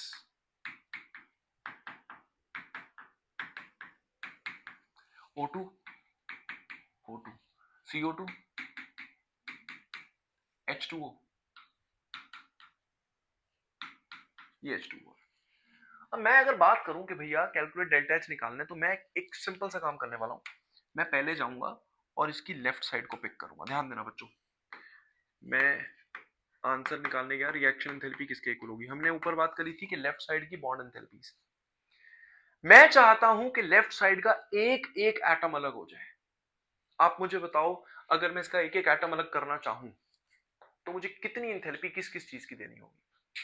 तुम्हें लगता है कि अगर सारे H हटाने हों तो मुझे 8 बार CH बॉन्ड लेंथ की एनर्जी देनी पड़ेगी, CH बॉन्ड एनर्जी देनी पड़ेगी। तो मेरे को पहले 8 तो CH के बॉन्ड तोड़ने हैं, तो लेफ्ट साइड से शुरू करेंगे। 8 तो मेरे को CH के बॉन्ड तोड़ने हैं, प्लस में सारे कार्बन भी अलग अलग करने हैं। 3 कार्बन बचे, ऐसे ऐसे 3 कार्बन बचे हैं, तो ये भी तोड़ना है, ये भी तोड़ना है। तो 2 बार तो C बॉन्ड तोड़ना है, 2 बार तो कार्बन कार्बन बॉन्ड तोड़ना है मेरे को।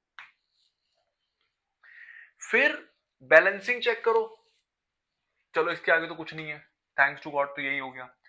O2 पे गए, ये एक बार तोड़ने की नहीं है, 5 O2 है, तो कम से कम मेरे को 5 बार O डबल बॉन्ड O की वैल्यू प्रोवाइड करनी है सर। मेरा लेफ्ट हैंड साइड निपट गया। अब चलते हैं राइट हैंड साइड पे। अब राइट हैंड साइड पे गए, पहले देखा कार्बन डाइऑक्साइड। क्या तुम्हें दिख रहा है कार्बन डाइऑक्साइड को तोड़ने के लिए 2 बार C double bond O provide करनी पड़ेगी। एक कार्बन डाइऑक्साइड के लिए 2 बार C double bond O provide करना पड़ रहा है। भाई मेरे पास 3 CO2 है, तो मेरे को कितने प्रोवाइड करने पड़ेंगे, 6 बार। तो आई नीड दिस, 6 बार तो C double bond O provide करना पड़ेगा। एक पानी को तोड़ने के लिए 2 बार OH देना है, तो 4 पानी को तोड़ने के लिए 8 बार OH देना है, इसलिए 8 बार OH की बॉन्ड लेंथ। अब हमें सारी बॉन्ड लेंथ की वैल्यूज दे रखी है, let's put all those values. 8 time of CH की वैल्यू देखें, सेकंड नंबर पे है, सेकंड नंबर पे है तो 414। ट्वाइस ऑफ CC सबसे पहले नंबर पे, सबसे पहले नंबर पे 347। 5 O डबल बॉन्ड O 1 2 3 चौथे नंबर पे, 1 2 3 चौथे नंबर पे 498। C डबल बॉन्ड O 1 2 3 तीसरे नंबर पे है, तो that is 741। 8 times of OH जी बिल्कुल लास्ट है, दैट इज 464। बेटा सॉल्व तुम लोग करोगे। मेन बात समझाने की थी कि कैसे इसको फिगर आउट करना है। आपने कोई भी ऐसा क्वेश्चन है, पहले ओपन करना है, देखना है कितने कितने बॉन्ड्स अवेलेबल हैं, उन सबको तोड़कर फिर वैल्यूज पुट करनी है। सो इंपॉर्टेंट क्वेश्चन है, ध्यान रखिएगा। मैंने सेव कर लिया है, जिन्हें चाहिए होगा मुझे कमेंट बॉक्स में बता देना, मैं तुम लोगों को ये PDF बना के शेयर कर दूंगा बच्चे। बाय बाय, आगे चलेंगे। नेक्स्ट इज हाँ, एक क्वेश्चन और है इसी कैटेगरी का, आओ देखें जरा, ये भी आसान है। देखो हमें पहले कौन कौन है हमारे पास अवेलेबल, कौन कौन है सर। रिएक्शन क्या है सर, रिएक्शन है सर H2 गैस प्लस में Cl2 गैस, साथ में सर 2HCl गैस। तो बात बन गई सर, ये सिंगल बॉन्ड होगा, ये भी सिंगल बॉन्ड होता है, ये भी सिंगल बॉन्ड होता है। तो अगर मैं रिएक्शन एंथैल्पी निकालने जाऊं तो सबसे पहले क्या करूंगा, मुझे एक H बॉन्ड तोड़ना है, तो एक ही बार वैल्यू चाहिए क्योंकि एक मोल ही है यहाँ पर। एक ही मोल Cl है तो एक ही Cl तोड़ना है, लेकिन राइट में 2 मोल HCl है, तो मुझे कम से कम 2 बार वैल्यू प्रोवाइड करनी पड़ेगी HCl की, बॉन्ड लेंथ की, बॉन्ड एनर्जी की। तो HH की कितनी है, HH सबसे पहला 433, Cl की, Cl दूसरे नंबर पर 244 ट्वाइस ऑफ HCl की 431। तो भैया फिर से इसे सॉल्व करके जो भी आंसर आएगा इतने किलो जूल्स पर मोल, ये काम कर। ये बहुत इंपॉर्टेंट है, मतलब ये बॉन्ड एंथैल्पी पे तो मैं देख रहा हूँ मेंस में भी, मैं हर बार क्वेश्चन इसका कहीं ना कहीं पिछले 24 में भी देखा था मैंने कई जगह इसका क्वेश्चन बॉन्ड एंथैल्पी बेस्ड, क्योंकि इधर उधर की बॉन्ड एंथैल्पी की वैल्यू पुट करके फाइनल आंसर निकालना है। 24 में भी था, 25 में मेंस में भी ये सेम क्वेश्चन था, मतलब सेम नहीं, पॉइंट इज कि इस कॉन्सेप्ट पर क्वेश्चन था। ठीक है, चलिए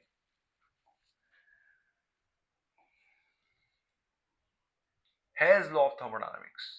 हेज लॉ पे भी न्यूमेरिकल्स बेटा अच्छे खासे न्यूमेरिकल्स होते हैं हेज लॉ पे भी, तो आज जरा फिगर आउट करें इस बात को भी, इस पे थोड़ा सा टाइम देना है क्योंकि हेज लॉ आपको एक इंपॉर्टेंट बात समझाने वाला है। आओ मेरे साथ। हेज लॉ ऑफ थर्मोडायनामिक्स सबसे पहले तो आपको सिंपल भाषा में क्या समझाना चाहता है, वो समझाना चाहता है कि अगर मान लो ए से बी कोई रिएक्शन है, ए से बी कोई रिएक्शन है और उसकी रिएक्शन एंथैल्पी आप लोगों को कुछ दे रखी है, उसकी रिएक्शन एंथैल्पी आप लोगों को कुछ दे रखी है, लेट्स से कुछ भी वैल्यू दे रखी है, ठीक है। कहते हैं और आपको ना इसका मैकेनिज्म पता चल जाए, आपको पता चले कि भाई ये ए बी डायरेक्ट नहीं है, आपको पहले पता चलता है कि ये पहले सी में बनता है, सी आगे जाके डी और ई में चेंज होता है, फिर डी और ई रिएक्ट करके कहीं जाके आगे बी बनाते हैं। ये मान लो इस रिएक्शन का मैकेनिज्म है और हर रिएक्शन की अपनी एक एंथैल्पी है, इसका डेल्टा H1 है, इसका डेल्टा H2 है, इसका डेल्टा H3 है, हर रिएक्शन की अपनी एंथैल्पी है।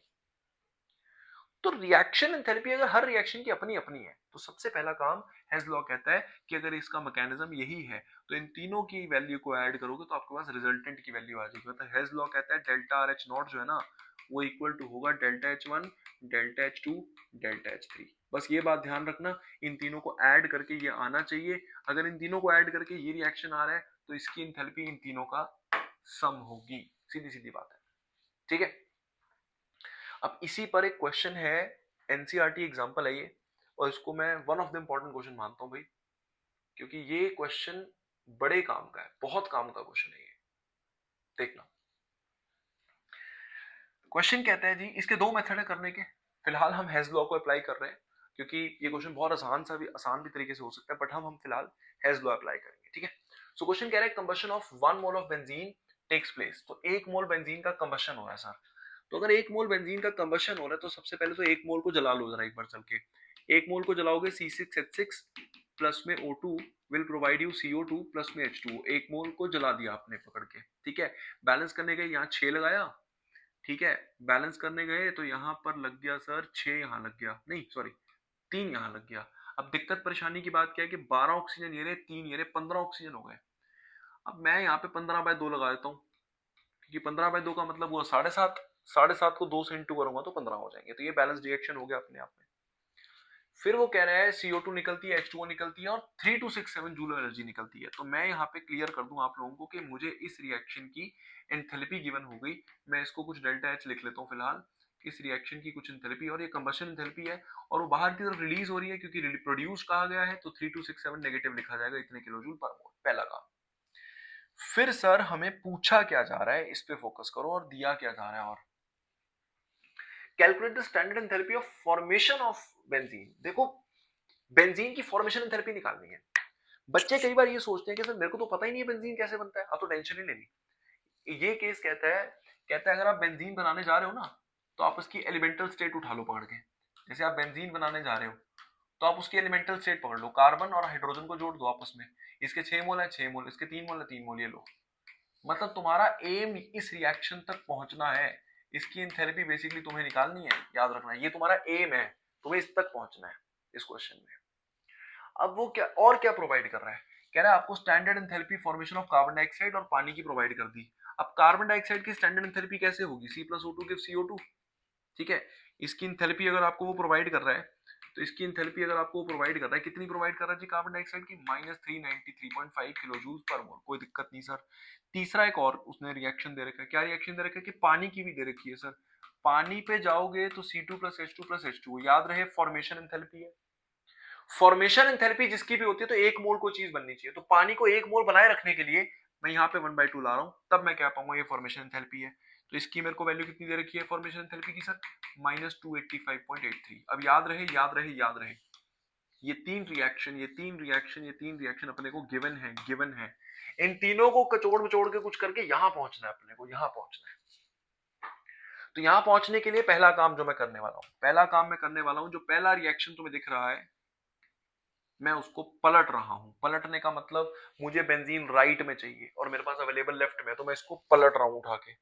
जब मैं इसको पलटूंगा तो मेरे पास 3H2O लेफ्ट में आ जाएगा, मेरे पास 6CO2 लेफ्ट में आ जाएगा, मेरे पास 15/2O2 राइट में आ जाएगा, मेरे पास C6H6 राइट में आ जाएगा। ठीक है सर जी। और इसकी जो एंथैल्पी होगी वो भी रिवर्स हो जाएगी। अगर -3267 थी तो वो +3267 हो जाएगी, सीधी बात। इसको डेल्टा H1 नाम दे दो फिलहाल। ठीक है, तो पहला काम, बेंजीन राइट में चाहिए था, इसको मोड़ कर राइट में शिफ्ट कर दिया। ठीक है सर। दूसरा हेज लॉ अप्लाई कर रहे हैं, कैसे करना है सुनो। दूसरी बात, मेरे को कार्बन चाहिए, लेफ्ट में चाहिए, लेकिन 6 मोल चाहिए, तो मैं क्या करूंगा, इसको 6 से मल्टीप्लाई कर लिया। 6 time of this, 6 times of O2, 6 times of carbon dioxide, 6 से मल्टीप्लाई कर लिया, तो इसकी जो एंथैल्पी होगी वो भी 6 से मल्टीप्लाई हो जाएगी, -393.5, सीधी बात। अब किस किस की बात बन गई है, इसकी बात बन चुकी, इसकी बात बन चुकी, सिर्फ 3H2 चाहिए अपने को। तो H2 अपने पास ये रहा, इसको 3 से मल्टीप्लाई कर देंगे, तो 3H2 प्लस में 3/2O2 प्रोवाइड्स मी 3H2O। अगर ऐसा है तो एंथैल्पी भी 3 से मल्टीप्लाई होगी, तो 3 टाइम्स ऑफ -285.83। अब तुम्हें चेक ये करना है कि क्या पक्का इन सभी को ऐड करके ऊपर वाला रिएक्शन बन रहा है। आओ चेक करें जरा, आ जाओ चेक करें। देखो बच्चों, 3 मोल H2O, राइट में भी 3 मोल H2O गॉन। ठीक है सर। 6CO2 gone. 6 और 3/2, 3/2 होता है 1.5, 6 और 1.5 होता है 7.5, 15/2 7.5, ये भी गया और ये दोनों भी गए। क्या क्या बचता है, 6 कार्बन, 3H2, राइट में C6H6। तो कंफर्म हो गया, इन तीनों को ऐड करके ये बन रहा है। तो now I can apply the hedge law. Hedge law कहता है कि अगर इन तीनों को ऐड करके ये बन रहा है, तो इसकी एंथैल्पी इन तीनों का सम होगी, यानी कि डेल्टा H1, डेल्टा H2 और डेल्टा H3। डेल्टा H1 कितना है, 3267, ये कितना है, 6 टाइम्स ऑफ -393.5 प्लस में 3 टाइम्स ऑफ -285.83। सॉल्व करके जितना भी आता है इतने किलो जूल पर मोल हमारा आंसर हो जाएगा सर। ठीक है। और यही क्वेश्चन अगर तुम चाहो एक लाइन में खत्म हो सकता है। मैं तो जबरदस्ती हेज लॉ अप्लाई करना था, इसलिए बताया है बेटा, सबकी फॉर्मेशन एंथैल्पी गिवन है यार। जब सबकी फॉर्मेशन एंथैल्पी गिवन होती है और किसी एक की निकालनी हो, तो ये रहा ना कॉन्सेप्ट। मैं देखो इसको बताता हूँ कैसे करेंगे, मैं एक बार करके दिखाता हूँ तुम लोगों को, ठहरो।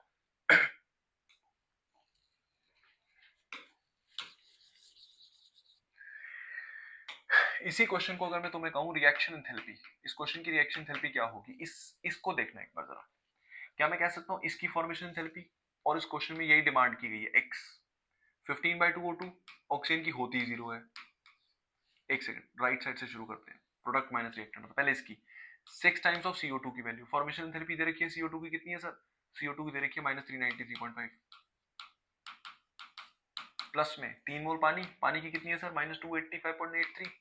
चलो जी, प्रोडक्ट की बात बन गई। प्रोडक्ट माइनस रिएक्टेंट कितना है, इसकी वैल्यू निकालनी है x, इसकी 0 होती है 0। अब एक बात सोचो ना, जब ये रिएक्शन कहीं पे हो रहा है कितनी एनर्जी निकल रही है, इतनी एनर्जी निकल रही है, तो इस रिएक्शन की अपनी एंथैल्पी तो पता है ना हमें, 3267। अब इसको मैथ्स को सॉल्व करके x निकल आएगा यार। तो इसका एक लाइटर मेथड है, ये ऐसे भी कर सकते हैं, अल्टरनेटिव मेथड ये भी है इसका। ये हेज लॉ अप्लाई करके करना है तो ये है, कभी वैसे ही एक नंबर में क्वेश्चन आ जाए तो ये आसान तरीका है इसका। ठीक है, इंपॉर्टेंट है, सेव करके फटाफट आगे बढ़ते हैं, आ जाओ।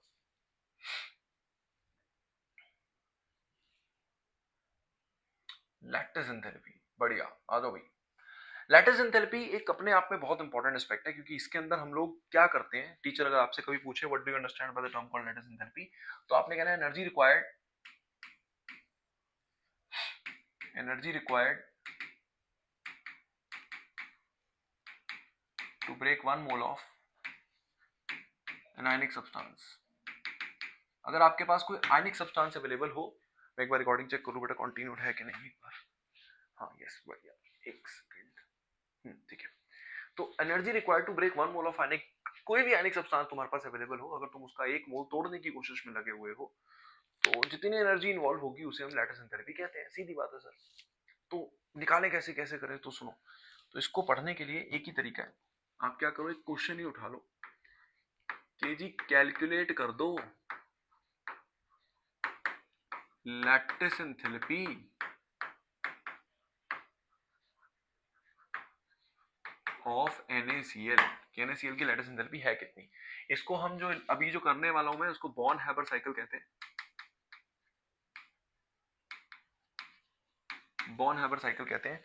तो जरा ध्यान से सुनना, कोशिश करना कि चीजों को रिलेट करने का ट्राई करना। देखो क्या करना है। सबसे पहले तो याद रखो कि हम Na सॉलिड क्लोरीन गैस उठाएंगे तब जाकर कहीं NaCl सॉलिड डेवलप होगा, ठीक है।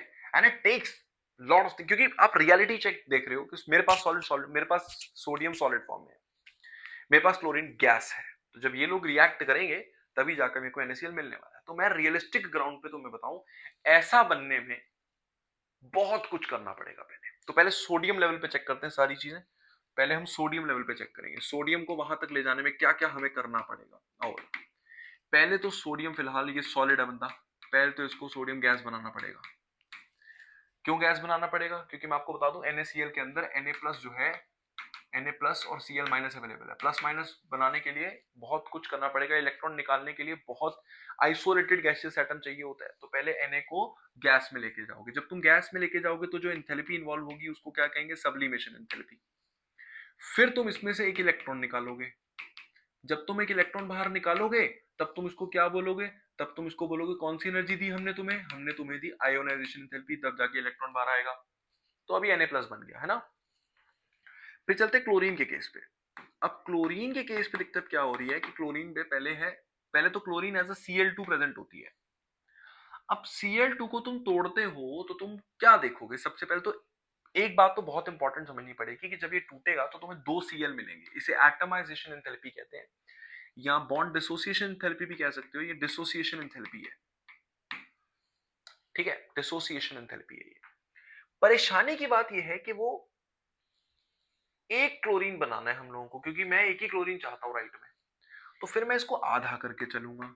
तो मैं आधे मोल के लिए बात कर रहा हूं। तो मैं क्या करूंगा कि जो डिसोसिएशन एंथैल्पी, अब मैं अगर किसी को डिसोसिएशन ना वर्ड ध्यान आ रहा हो तो मैं बता दूं कैसे है ये। भाई मेरे Cl सिंगल बॉन्ड Cl होता है, इसका बॉन्ड तोड़ना है, सीधी बात। तो बॉन्ड तोड़ने के लिए डिसोसिएशन एंथैल्पी चाहिए। बाय 2 क्यों किया? एक मोल के लिए अगर मैं खाली Cl2 लिखता तो एक मोल के लिए होती, हाफ Cl करा। अच्छा हाफ Cl क्यों करा? अबे क्योंकि राइट में एक Na और एक ही Cl चाहिए बस मेरे को फाइनल में। तो ये बंदा Cl बना, Cl गैसियस स्टेट एटम बन गया है। अब दिक्कत ये है कि इसको Cl- बनाना है। माइनस बनाने के लिए इसको इलेक्ट्रॉन देना पड़ेगा। इलेक्ट्रॉन देने के लिए कौन सी एंथैल्पी लगेगी? इलेक्ट्रॉन गेन एंथैल्पी लगेगी। अब समझो ये बंदा Na+ भी बन गया, Cl- भी बन गया। अब जब ये एक दूसरे की तरफ आएंगे तो इंटरनल एनर्जी इन्वॉल्व होगी, क्योंकि अगर तुम किसी को तोड़ने की कोशिश कर रहे हो तो उसकी एक अपनी इंटरनल एनर्जी भी तो है ना। अब तो टेक्निकली ये दोनों एक दूसरे की तरफ आ रहे हैं तो इंटरनल एनर्जी भी इन्वॉल्व होगी कुछ ना कुछ। तो सबसे पहले बच्चे को समझना पड़ेगा कि अगर कोई बच्चा मेरे को कहता है कि फॉर्मेशन एंथैल्पी निकालनी है उसको NaCl की, ठीक है, तो बच्चा क्या करेगा? ये सारी की सारी एंथैल्पी ऐड करेगा कि भैया सब्लिमेशन भी देनी पड़ रही है हमें तो रास्ते में, हमें आयोनाइजेशन भी देनी पड़ रही है रास्ते में, हमें डिसोसिएशन एंथैल्पी भी देनी पड़ रही है रास्ते में, है ना। फिर हमें इलेक्ट्रॉन गेन एंथैल्पी भी इन्वॉल्व दिख रही है रास्ते में।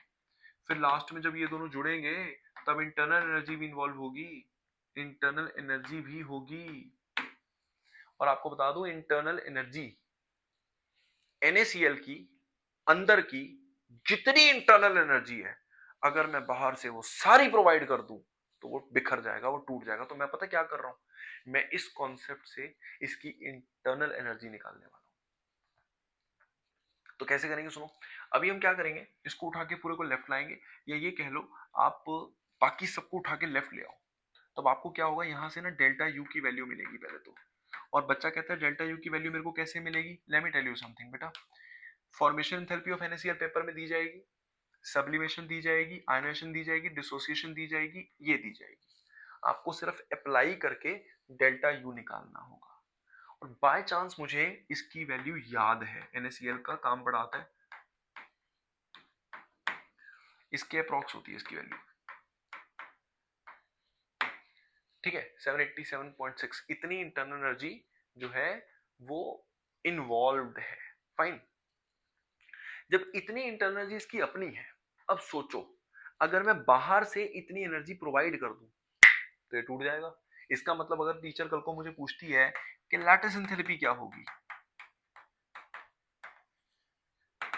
लैटिस एंथैल्पी में तोड़ने के लिए कितनी एनर्जी चाहिए होगी, तो आप इसका पॉजिटिव दे देंगे कि इससे पॉजिटिव इतनी ही उल्टी एनर्जी चाहिए होगी उसको तोड़ने के लिए sir.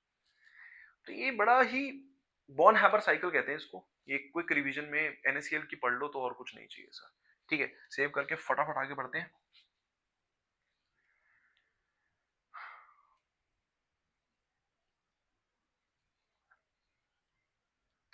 Heat capacity rated terms, भाई कुछ कुछ चीजें ऐसी हैं जिनको हीट कैपेसिटी रेटेड टर्म्स में, तीन टर्म्स ऐसी हैं जो हमें पढ़ना है। पहली टर्म है जो हमारे पास वो है सर हीट कैपेसिटी, ध्यान देंगे सभी बच्चे।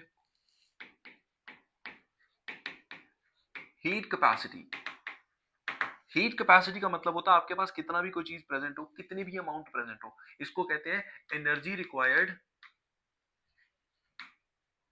टू रेज 1 केल्विन और 1 degree Celsius of a given substance. आपको कितनी भी चीज को प्रोवाइड की जाए, मैं कहता हूं मैं मेरे पास ये अलमारी पड़ी हुई है, अलमारी उठा के अगर मैं तुम्हारे पास रखूं और कहूं इस अलमारी का 1 डिग्री सेल्सियस टेम्परेचर राइज करना है, डजंट मैटर कितनी क्वांटिटी अवेलेबल है, मैंने कह दिया इतनी क्वांटिटी इसका करना है, तो तुम उसको क्या बोलोगे, हीट कैपेसिटी। दूसरी टर्म होती है सर हमारे पास, दूसरी टर्म होती है इसको कहते हैं specific heat capacity.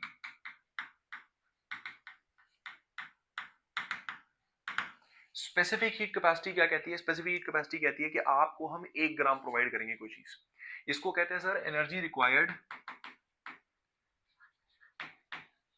Bye 1 gram of a substance to raise its temperature by 1 kelvin. अगर आप किसी चीज का 1 ग्राम का टेम्परेचर 1 केल्विन से बढ़ाना चाहते हैं तो उसे हम क्या कहते हैं सर, स्पेसिफिक हीट कैपेसिटी। आपको बता दूं इस हीट कैपेसिटी को डिनोट करते हैं सर सिर्फ सी से, इसको सी से डिनोट करते हैं, इसको सी एस से डिनोट करते हैं। अब देखो समझने वाली कहानी कितनी आसान हो जाती है कि जो हीट कैपेसिटी की वैल्यू होगी है ना, अब कल को मान लो 1 ग्राम के लिए कुछ वैल्यू है ना, अगर मैं उसको m से मल्टीप्लाई कर दूं तो मुझे हीट कैपेसिटी की वैल्यू मिल जाएगी, सीधी सीधी बात है ना। पर इसको एक और एंड पे पढ़ेंगे, अभी 2 मिनट दे दो मेरे को। देखो एक हमारे पास होता है sir molar, molar heat capacity.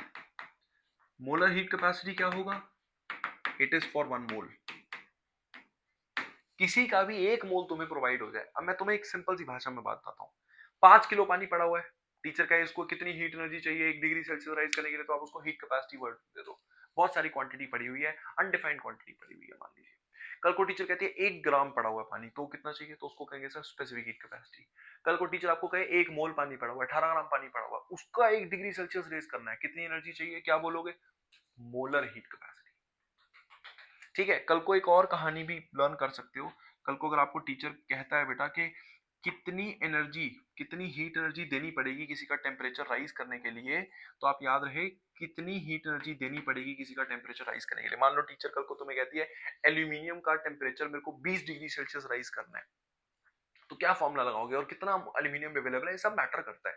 तो मान लीजिए आप क्या करोगे, आप ना ऐसे लर्न करोगे बच्चों, उसका सी एस, पहले तो सी एस माने 1 ग्राम के लिए चाहिए कितनी होती है, मल्टीप्लाई में तुम्हारे पास कितना मास है, तुम्हारे पास मान लो 20 ग्राम एल्यूमिनियम है, तुम चाहते हो उसका टेम्परेचर में 20 डिग्री सेल्सियस चेंज कर दूं, तो डेल्टा टी। इसको बहुत सिंपल है ये, मैं आपको एक छोटा सा एग्जांपल लेके देता हूँ। मान लो एल्यूमिनियम का मेरे पास एक पीस है और मैं आपको कहता हूँ कि इसका सी एस की वैल्यू कुछ एक्स है, ठीक है, टेम्परेचर इसका पहले था 20 डिग्री सेल्सियस और मैंने चेंज करके 40 डिग्री सेल्सियस कर दिया टेम्परेचर मान लो। तो अगर मैं तुमसे पूछूं कितनी हीट एनर्जी चाहिए होगी सर, तो तुम क्या करोगे, कितनी हीट एनर्जी चाहिए, सी एस प्रोवाइड करोगे, वैल्यू होगी कितना है, मान लो 200 ग्राम है, ये 200 ग्राम एल्यूमिनियम है तो 200 ग्राम मास हो गया, डेल्टा टी पुट कर देंगे तो एनर्जी निकल आएगी, कितनी एनर्जी चाहिए, कितनी हीट एनर्जी चाहिए। तो सिंपल सा कॉल है सर, बड़ा आसान है ना, तो इसको लर्न करके चलना है। अब हम एक ऐसे एस्पेक्ट की तरफ बढ़ रहे हैं जिसको स्पॉन्टेनिटी नाम कहते हैं हम लोग, और वो हमारे इतने मतलब आप ये सोचो spontaneity is the only topic जिसमें spontaneity is the only topic जिसके अंदर से इतने सारे क्वेश्चंस निकल आते हैं जो हमें सेकंड लॉ थर्ड लॉ तक लेकर जाता है टेक्निकली। तो स्पॉन्टेनिटी पढ़ना बहुत इंपॉर्टेंट है। तो यहाँ से कुछ हमारा समझ लो 20-25 मिनट का एक ऐसा टॉपिक है जिसके ऊपर क्वेश्चंस की भरमार होती है बच्चों। ठीक है, तो ये पढ़ना बहुत इंपॉर्टेंट और काम का है बड़े। तो सुनना बच्चों जरा, सबसे पहले तो स्पॉन्टेनिटी है क्या। स्पॉन्टेनिटी ये चेक करके बताती है कि अगर एक रिएक्शन कहीं पे हो रहा है, एक रिएक्शन है वो कहीं पे अक्कर कर रहा है, आपको ये चेक करना है कि वो अपने आप अक्कर करेगा कि नहीं करेगा। सीधी सीधी बात, अगर वो अपने आप अक्कर कर जाएगा तो केमिस्ट्री कहती है वो रिएक्शन स्पॉन्टेनियस है, अपने आप नहीं करेगा तो केमिस्ट्री कहती है वो रिएक्शन नॉन स्पॉन्टेनियस है। बहुत सिंपल कॉल है।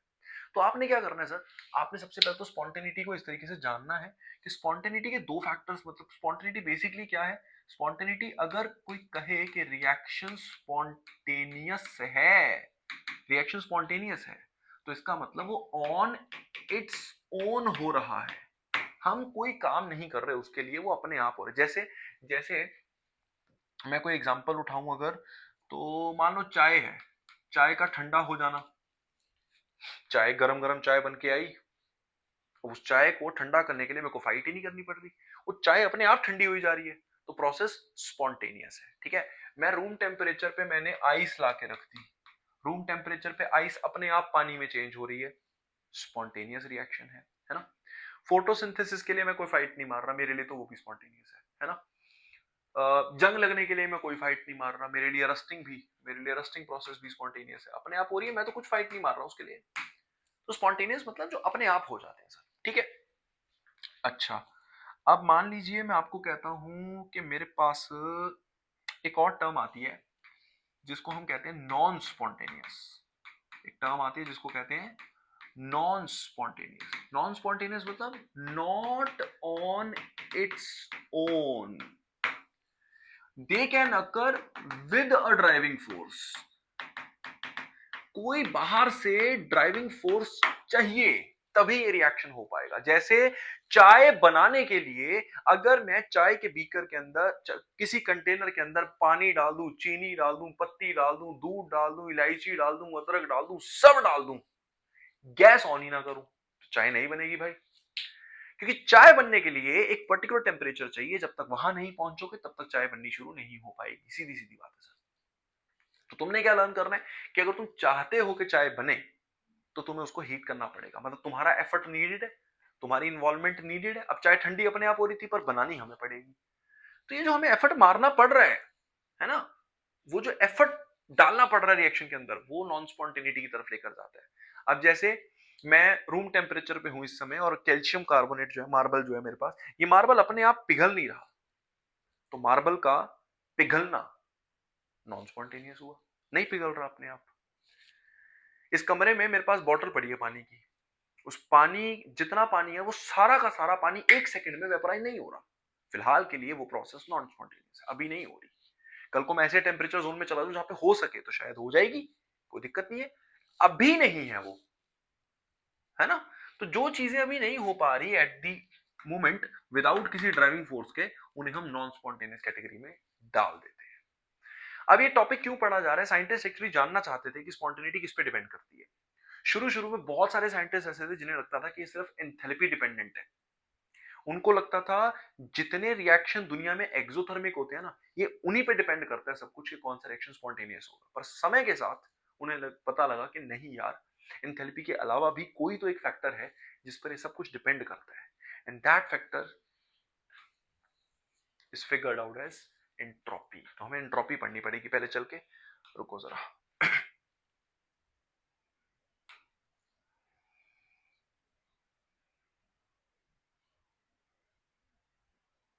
चलो आओ जरा एंट्रोपी पढ़े।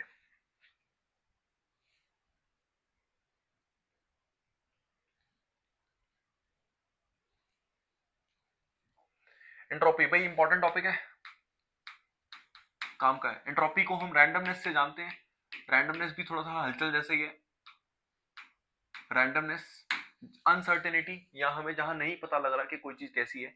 मैं इसको समझाने के लिए हमेशा एक एग्जांपल यूज करता हूं, मुझे बड़ा अच्छा लगता है एग्जांपल, कि भैया मान लीजिए एक बीकर है और उस बीकर में कोई ए टाइप के मॉलिक्यूल्स ऑफ गैस हैं और भरा पड़ा है ये बीकर ए गैस से, और कोई बी बीकर है उसमें बी तरीके के मॉलिक्यूल भरे पड़े हैं और बी तरह की गैस अवेलेबल है। ठीक है जी। अब तुम मुझे बताओ, अगर मैं आंखें बंद करके पहले वाले बीकर में हाथ डालता हूँ तो मेरे पास ए गैस के मॉलिक्यूल्स है, डेफिनेटली श्योर है, सर्टेनिटी है, कंफर्म्ड है। मैं आंखें बंद करके दूसरे बीकर में हाथ डालता हूँ, मेरे पास कंफर्म्ड है कि बी मोल्स है। लेकिन अगर अगर मैंने इनको कर दिया ज्वाइन, मैंने इनको ज्वाइन कर दिया, तो अब ये मिक्स होने लगेंगे। गैस का डिफ्यूजन अपने आप होता है, तो ये लोग मिक्स होने लगेंगे। अब कलेश पड़ गया। अब अगर मैं एक गैस के अंदर हाथ डालूंगा, मुझे नहीं पता अंदर कौन है, क्योंकि अंदर रैंडमनेस बढ़ गई है, अंदर हलचल बढ़ गई है, अंदर अनसर्टेनिटी पैदा हो गई है, कौन कहां पे है अब नहीं पता हम लोगों को। इसे एंट्रोपी कहते हैं सर। एंट्रोपी को हम इस चैप्टर में एस से डिनोट करते हैं। एंट्रोपी को एस से डिनोट करते हैं। फिर वही कहानी, एब्सोल्यूट नहीं पता चलती, इसलिए रेलेवेंट सिग्निफिकेंट वैल्यू कौन होगी, डेल्टा एस। जो सच में सिग्निफिकेंट साउंड करेगी वो डेल्टा एस होगी। ठीक है। एक सिंपल सी बात याद रखना, अगर कल को मैं यहाँ पर, आप मेरे ख्याल से रिलेट कर पाओगे कि अगर आप और मैं मिलकर इस सिस्टम को हीट करना शुरू कर दें तो मुझे लगता है रैंडमनेस और बढ़ जाएगी। बिल्कुल बढ़ेगी सर। तो एक बात याद रखनी है हमेशा, जो बड़ी काम की है, कि जो Q होता है वो डायरेक्टली प्रोपोर्शनल होता है सर एंट्रोपी के। या आप ऐसे कह सकते हो कि जितनी ज्यादा एंट्रोपी आप समझना चाहते हो वो Q पे डिपेंड करती है सर, है ना। जितनी हीट प्रोवाइड करोगे उतनी एंट्रोपी बढ़ती जाएगी, ये बहुत कॉमन बात है। लेकिन फिर एक बात और याद रखनी है कि यहाँ का जो प्रोपोर्शनैलिटी कांस्टेंट है ना, वो टेम्परेचर है। एक टेम्परेचर पे गलती से ये नहीं बोलना कि टेम्परेचर और ये इनवर्सली प्रोपोर्शनल है, टेम्परेचर यहाँ का कांस्टेंट टर्म है। और एक और मजेदार बात है, जितने भी रिएक्शन हम लेबोरेटरी में जाके करते हैं वो सारे के सारे रिएक्शन कांस्टेंट प्रेशर पर होते हैं। अगर वो कांस्टेंट प्रेशर पर होते हैं ना भाई लोगों, तो तुम एक और बात याद रखो, इसका मतलब QP के बारे में बात हो रही है, और QP हमेशा डेल्टा एच के इक्वल होता है। इसलिए एक और फॉर्मूला रेडी होता है, डेल्टा एस निकालने का एक फॉर्मूला रेडी होता है, डेल्टा एच अपॉन टी या Q अपॉन टी, तुम कुछ भी कह लो, एंट्रोपी का एक तरीका है।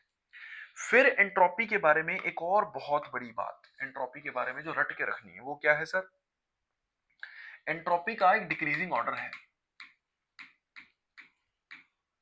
एंट्रोपी गैसेस में सबसे ज्यादा होगी, लिक्विड्स में थोड़ी कम होगी, सॉलिड्स में सबसे कम होगी। इसको पेपर में कैसे पूछ रहे हैं, इसको पेपर में क्या करते हैं, कई तो इतने आलसी क्वेश्चन पेपर हैं, कई तो मतलब टीचर सेम सेम ही उठाए जा रहे हैं, हट ही नहीं रहे।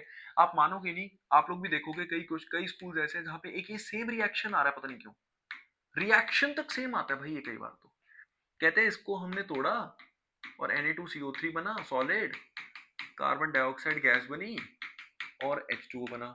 चलो कुछ कुछ रिएक्शन लेते हैं, फिर आप बताना एंट्रोपी बढ़ी के घटी। फिर मेरे पास H2O गैस था, मैंने इसको फ्रीज करके H2O सॉलिड बना दिया। फिर मेरे पास मान लो सल्फर डाइऑक्साइड गैस थी और उसने ऑक्सीजन से रिएक्ट करा और फिर उसने सल्फर ट्राइऑक्साइड गैस बना ली। एक बार सारे रिएक्शन बैलेंस करने तो कर लो, ऐसे तो कोई बड़ी बात नहीं है। यहाँ पे 2 लगा दो, ये बैलेंस हो जाएगा, और इसके लिए यहाँ 2 लगा दो और यहाँ 2 लगा दो, ये बैलेंस हो जाएंगे।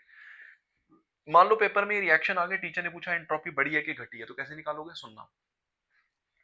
यहां सॉलिड है, राइट साइड पे गैस नजर आ रही है। अब पहले लोग सॉलिड थे, सॉलिड की एंट्रोपी कम होती है, राइट गए राइट गए राइट गए राइट गए, एंट्रोपी बढ़ेगी क्योंकि गैस बननी शुरू हो गई, इसलिए इसकी एंट्रोपी पॉजिटिव होगी क्योंकि बढ़ेगी, entropy increases. Similarly H2O gas से सॉलिड बन रहा है, अबे गैस से सॉलिड बन रहा है, कम हो जाएगी, तो डेल्टा एस डिक्रीजेस, नेगेटिव।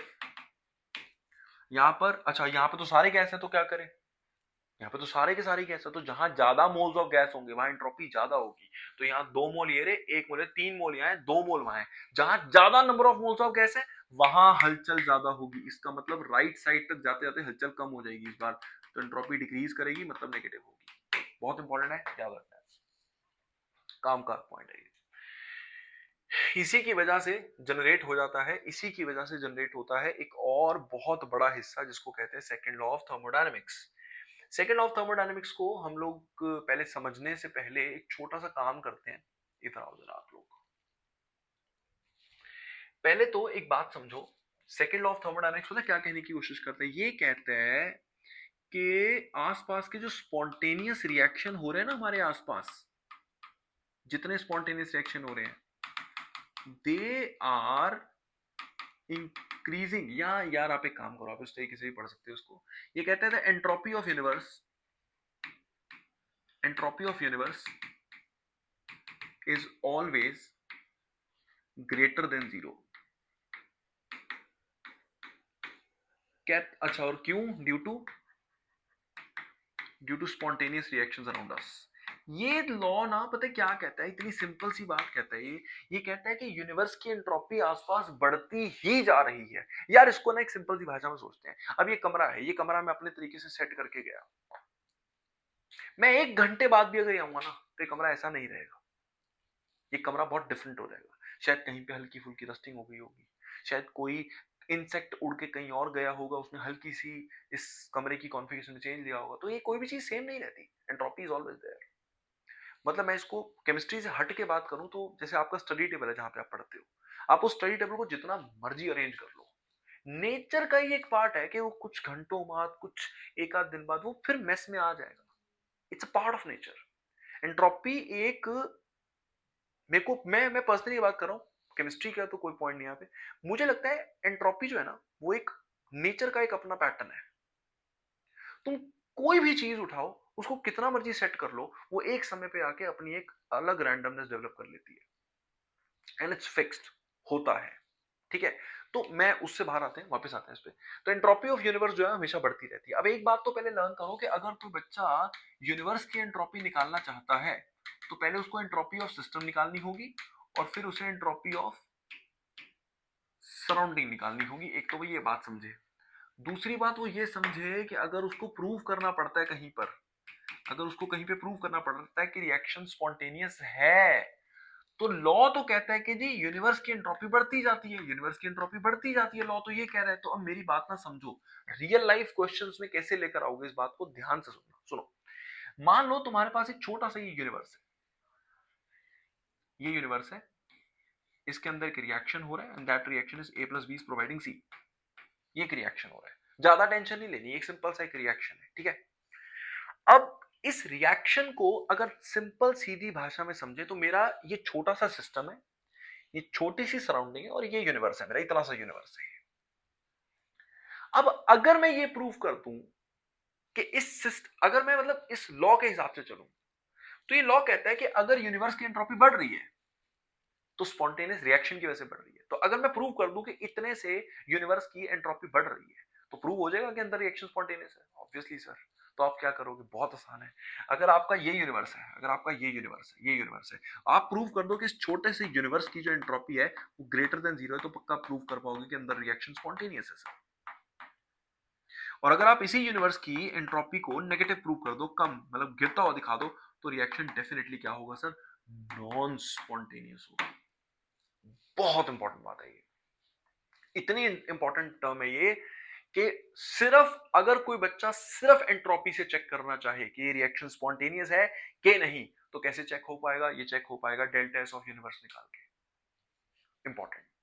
लेकिन फिर साइंटिस्ट ने एक और मजेदार बात बताई, कहते हैं सिर्फ मतलब ठीक है यूनिवर्स से आप डेल्टा एस ऑफ यूनिवर्स निकाल के कर सकते हो, फिर इन्होंने एक और इंपॉर्टेंट टर्म बताई जिसको कहते हैं गिब्स फ्री एनर्जी। उस पर आते हैं, जरा आओ मेरे साथ।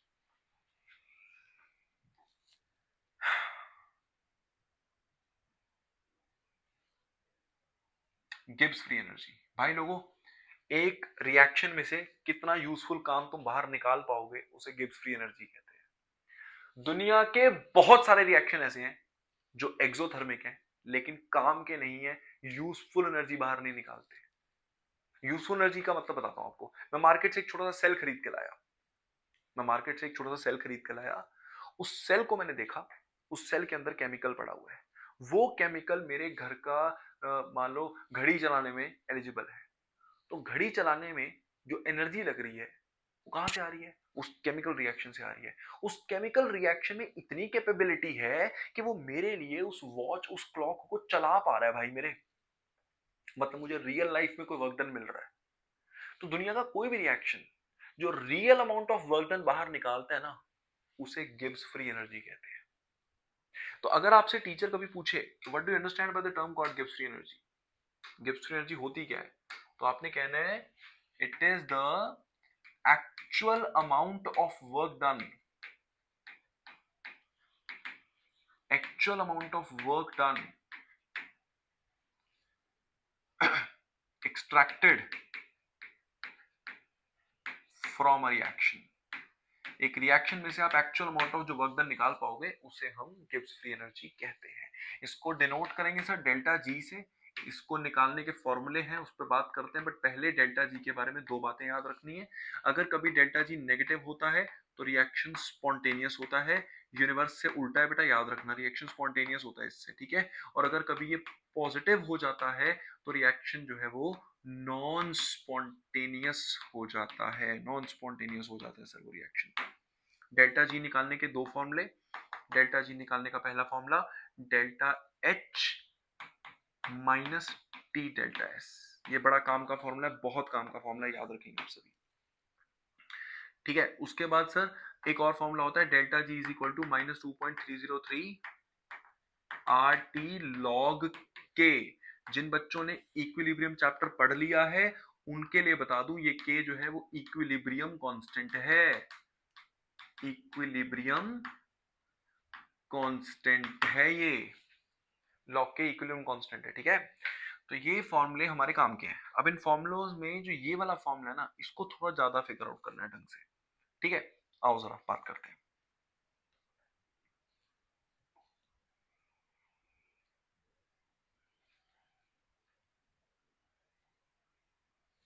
देखो एक second,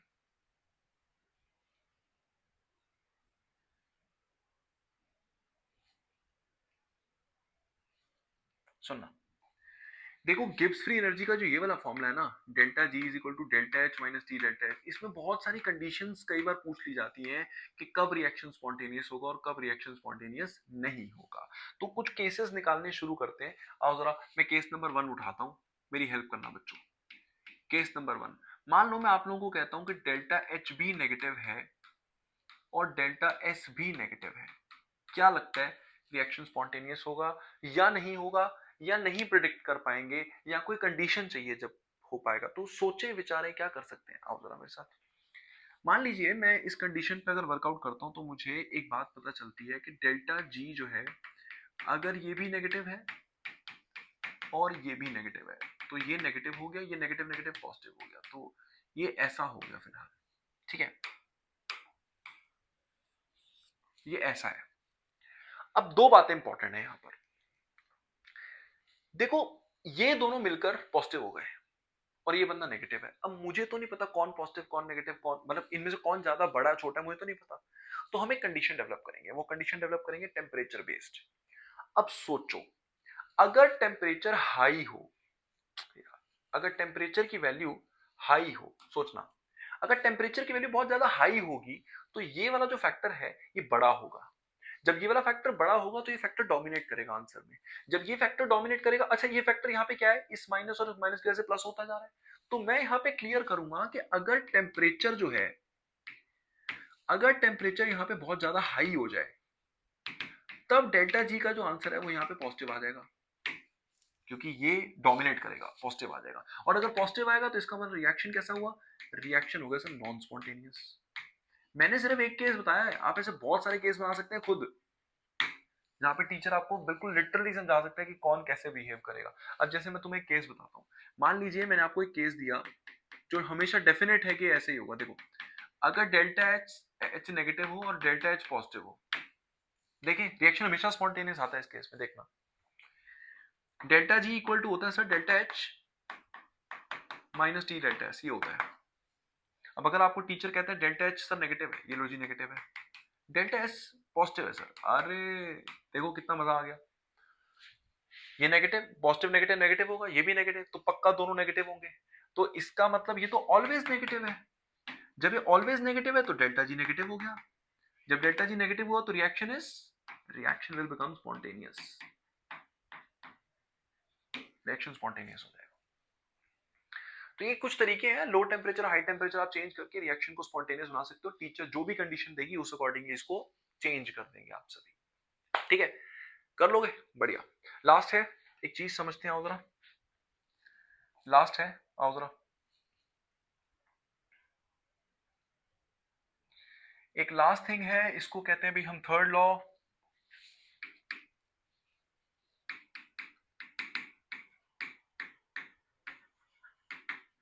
third law of thermodynamics. देखो वैसे तो प्रैक्टिकल बात नहीं है कि किसी की एंट्रोपी जीरो होगी, क्योंकि सॉलिड भी है। मेरे आसपास ये वाली एक अलमारी पड़ी हुई है, आसपास मेरे इधर भी एक अलमारी है। इन अलमारियों में जो पार्टिकल्स हैं वो कहीं ना कहीं थोड़ा बहुत तो ऑसिलेट अपनी जगह पे कर रहे होते हैं। इट्स इम्पॉसिबल कि हम कह दें कि बिल्कुल भी मूवमेंट नहीं है। तो एंट्रोपी तो थोड़ी बहुत तो है, रैंडमनेस तो है, लेकिन ये लॉ कहता है कि the entropy of a crystalline solid at absolute zero temperature is zero। ये कहता है कि अगर आप एब्सोल्यूट जीरो टेम्परेचर पे चले जाओ, अब एब्सोल्यूट जीरो टेम्परेचर कौन सा होता है? Zero Kelvin's. जीरो केल्विन्स कहता है अगर आप वहां चले जाओ तो जो एंट्रोपी है ना सॉलिड की, परफेक्ट क्रिस्टलाइन सॉलिड की एंट्रोपी जीरो होती है। देखो पहले तो जीरो केल्विन पे जाना बड़ा मुश्किल है, -273.15 डिग्री सेल्सियस, -273 तक जाना है नीचे। वहां जाते जाते तो सीज ही हो जाएंगे पार्टिकल्स। तो ये लॉ कहता है कि उस समय पर जाके इसकी जो एंट्रोपी है परफेक्ट सॉलिड की वो जीरो हो जाती है। बच्चों दिस इज थर्मोडायनेमिक्स। आप इसका बढ़िया सा राउंड लगाओ, जहां पर भी जैसे भी बैठ के इसको रिवाइज कर रहे हो।